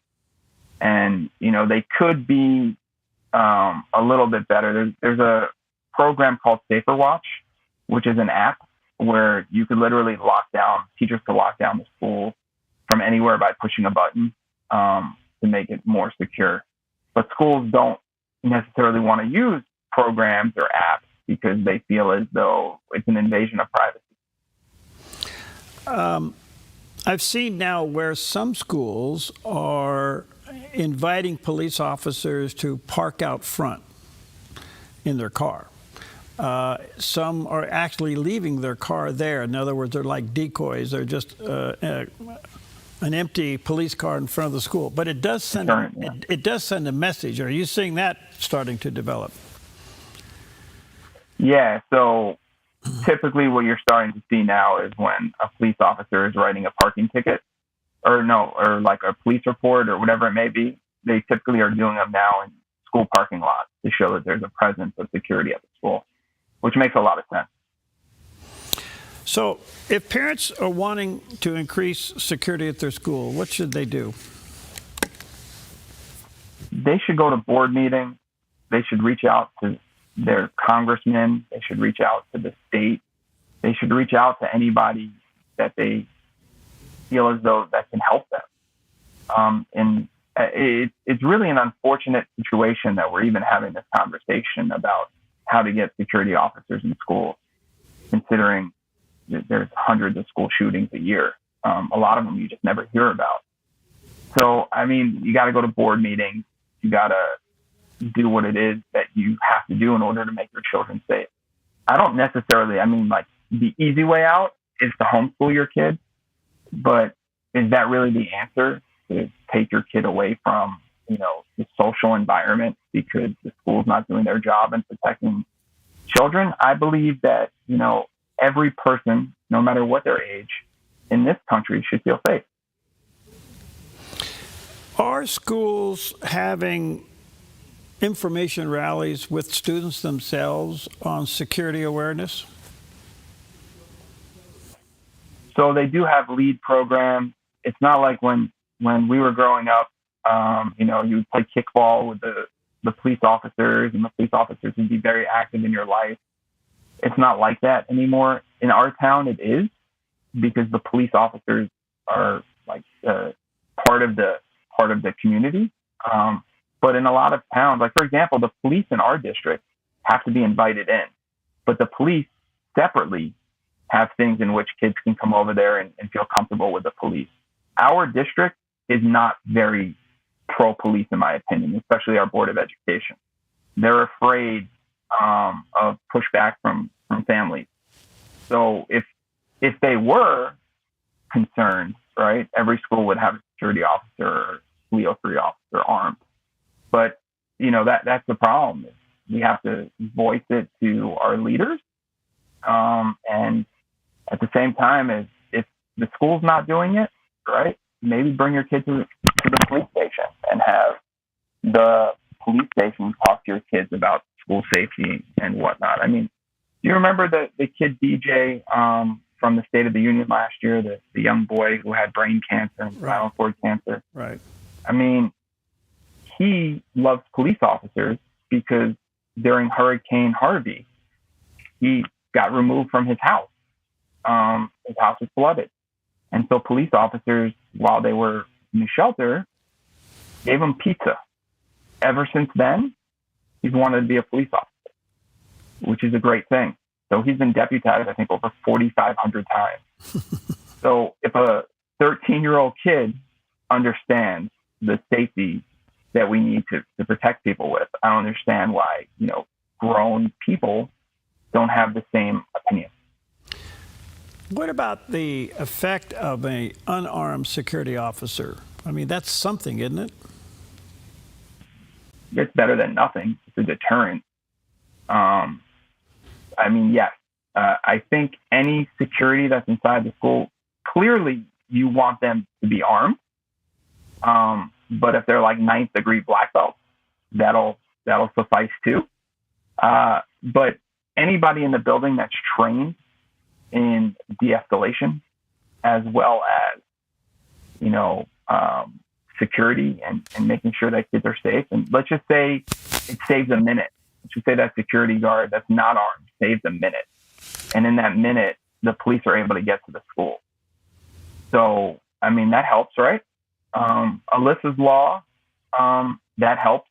A lot of states have this Alyssa law, which is from a Parkland mother who lost her daughter. And Alyssa's law is that, every school has, to be locked down. This is fascinating. Again, let me say to our viewers and listeners, Jared's website is the Objective ENT.com. There's a picture of the landing page, Objective ENT, which is Objective Entertainment, ObjectiveENT.com. So, first step in asking your school about security should be what? How many officers do we have per school? If you hear that we have 4 officers for 6 schools, on every school to be armed and protected. You need security in your school. That would be number 1. Number 2 is go to the board meeting and say, hey, why don't we have this? And step 3 is to go to the state. And if that doesn't work, then go public. Because the children are the most precious thing in this world. And if we can't protect our own kids, that's our responsibility, is to protect our own children. And, taxes where I live, right, I pay about $25,000, $26,000 a year in taxes. New Jersey is a high tax state. And there's no reason why we shouldn't have security in the schools. Which would you rather have, Perry? An admin have 2 assistants? Or would you rather have one of the assistants go away and you get 2 security guards. I mean, it's a no-brainer. Yeah. Well said. Well, check out, again, Jared's website, objectiveent.com. That's the website where you can learn more about it. There's a picture landing page. Thank you, Jared. Stay in there, buddy. Hang in there. Thank you so much. All right, talk to you soon.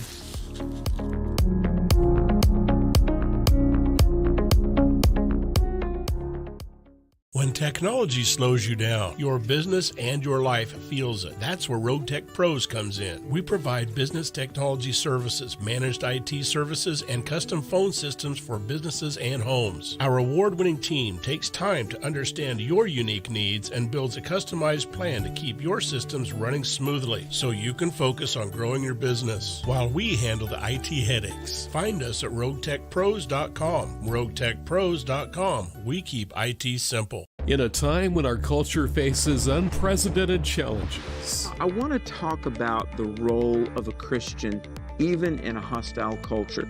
Christian apologist and evangelist Alex McFarland addresses the hard-hitting questions about faith, morality, and culture.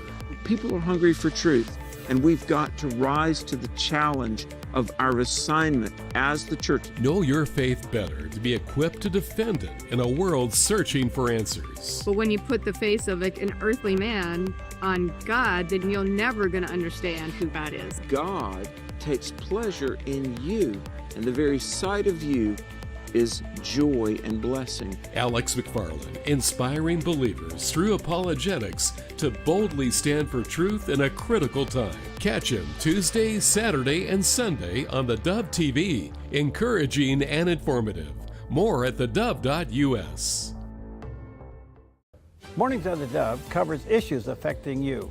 But we also take the time to have some fun and laugh. Sometimes that's all you can do. And these days, we all need encouragement.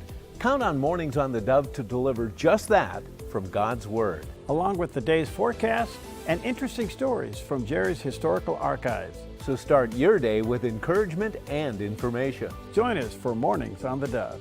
Weekdays on the Dove TV, radio, and streaming.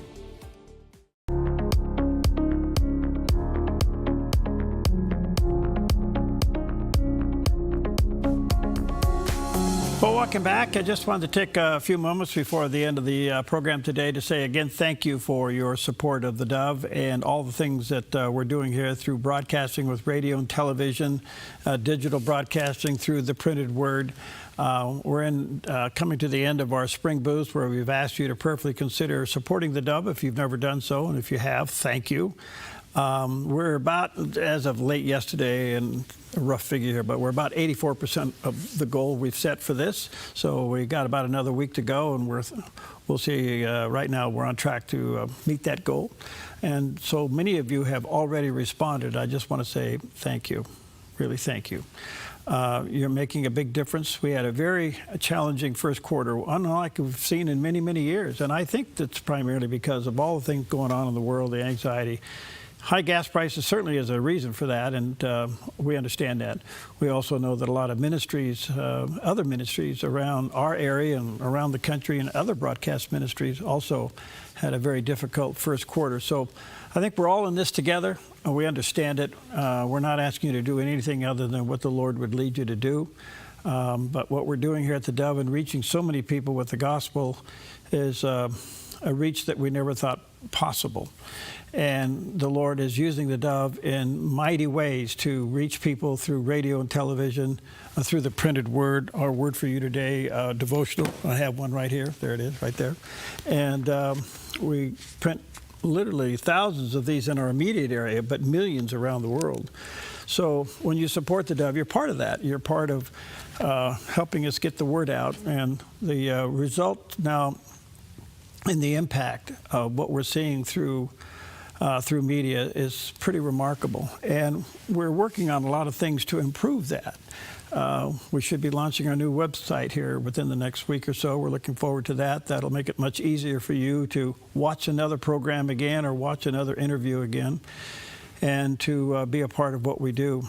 But folks, this is really interesting times. People are very, very anxious, as you can imagine. Perhaps you too are very anxious about the world conditions, and what's happening. It just seems like there's just no happiness, no peace anywhere. But we know that Christ is the answer, and we know that a relationship with Him makes all the difference in the world. And it's the resource that you need in your life to anchor you during these times. And I can tell you this, that a lot of people are seeking. A lot of people are checking out faith. They're checking out God. They're checking out the Bible. They're checking out churches. Some churches are experiencing phenomenal growth. And a lot of people will tell you, well, the church is in trouble and all these. Well, some of that may be true. But at the end of the day, we know now that a lot of people are turning to faith. Is God real? Does He really love me? Is Jesus the only way to heaven? Is there a heaven? These fundamental questions are being asked constantly. And what media provides and what we do with radio, television, the printed word, we provide a resource through your help and your support, so you're part of us. We provide a resource by which people can investigate all these questions in the privacy of their home or in their car, on their phone, on their pad, whatever.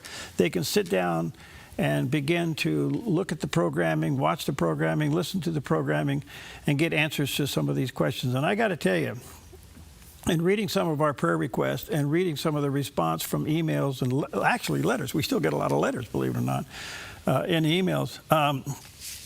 The Dove is touching a lot of lives out there. And just recently, we partner with another ministry that has other television stations, and we partner with that ministry, and we provide the programming for their television stations 24 hours a day. And they just signed down 3 new ones, one in just north of San Francisco. It actually comes from Fort Bragg down into San Francisco. One covers the entire Sacramento area. It gets down into Lodi and Stockton, and then there's one in Visalia that goes down through Visalia down to Fresno, and even gets into little bits of Bakersfield. So the Dove's work is getting out there. We're reaching more people than ever before. In fact, we did a tally the other day of the population of the area that we're covering with television. Just the population area is a little over 14 million. We're working hard to get on satellite. We've never been on satellite, but we now have the means to do that by the license that we just obtained to even expand our immediate home ground to get on satellite. That'll be happening sometime this year once we get the resources put aside for that. It's a big project. It's about a $100,000 project. But the point being is, God dropped into our hands. Someday I'll tell the whole story. But God dropped in our hands the ability to get what they call a full-power television station. And folks, this doesn't happen every day, believe me. And it doesn't happen the way it happened to us. And it was really a set of circumstances, one after the other. In our engineering department and myself, we worked on this. We go, what if, what if, what if, what if? And all of a sudden, through 2.5 years of doing engineering work and legal work, the FCC has granted us what they call a construction permit to build that station.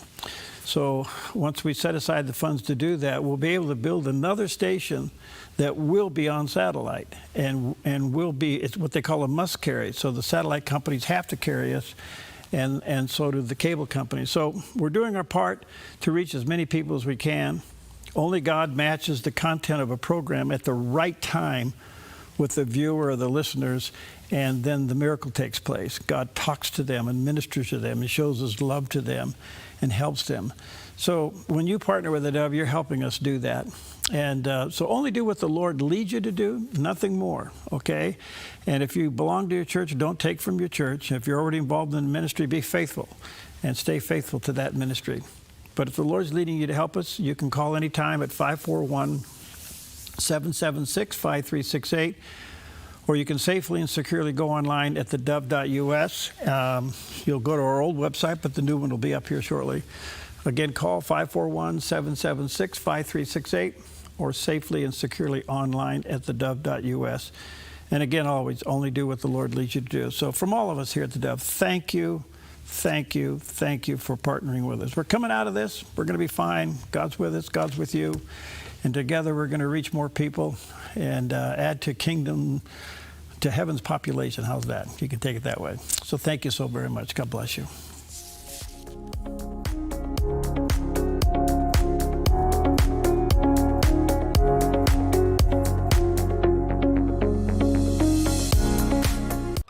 Sweet Tea Express, we've got you covered. Order at the counter and our friendly service staff will do the rest. Breakfast served daily until 2 p.m. Breakfast burritos, biscuits and gravy, skillets, omelets, and more. Sweet Tea Express. Don't get caught hungry. I'm Susanna, and I contracted KA Designs to do custom cabinets throughout my house. We chose a really beautiful maple wood that really creates like a nice airy space. Everything was custom, and it was really cool because I got to literally see it come to life in person. We love to entertain, and we have a large family, so everything came together perfectly, exactly what I wanted. I highly suggest KA Designs if you're looking to design your dream house. Go check them out in their showroom. You will not be disappointed. Come fall in love with Northridge Senior Living, where contemporary, sunlit interiors meet old world elegance. Walk through our lovely hallways and enjoy the fun staff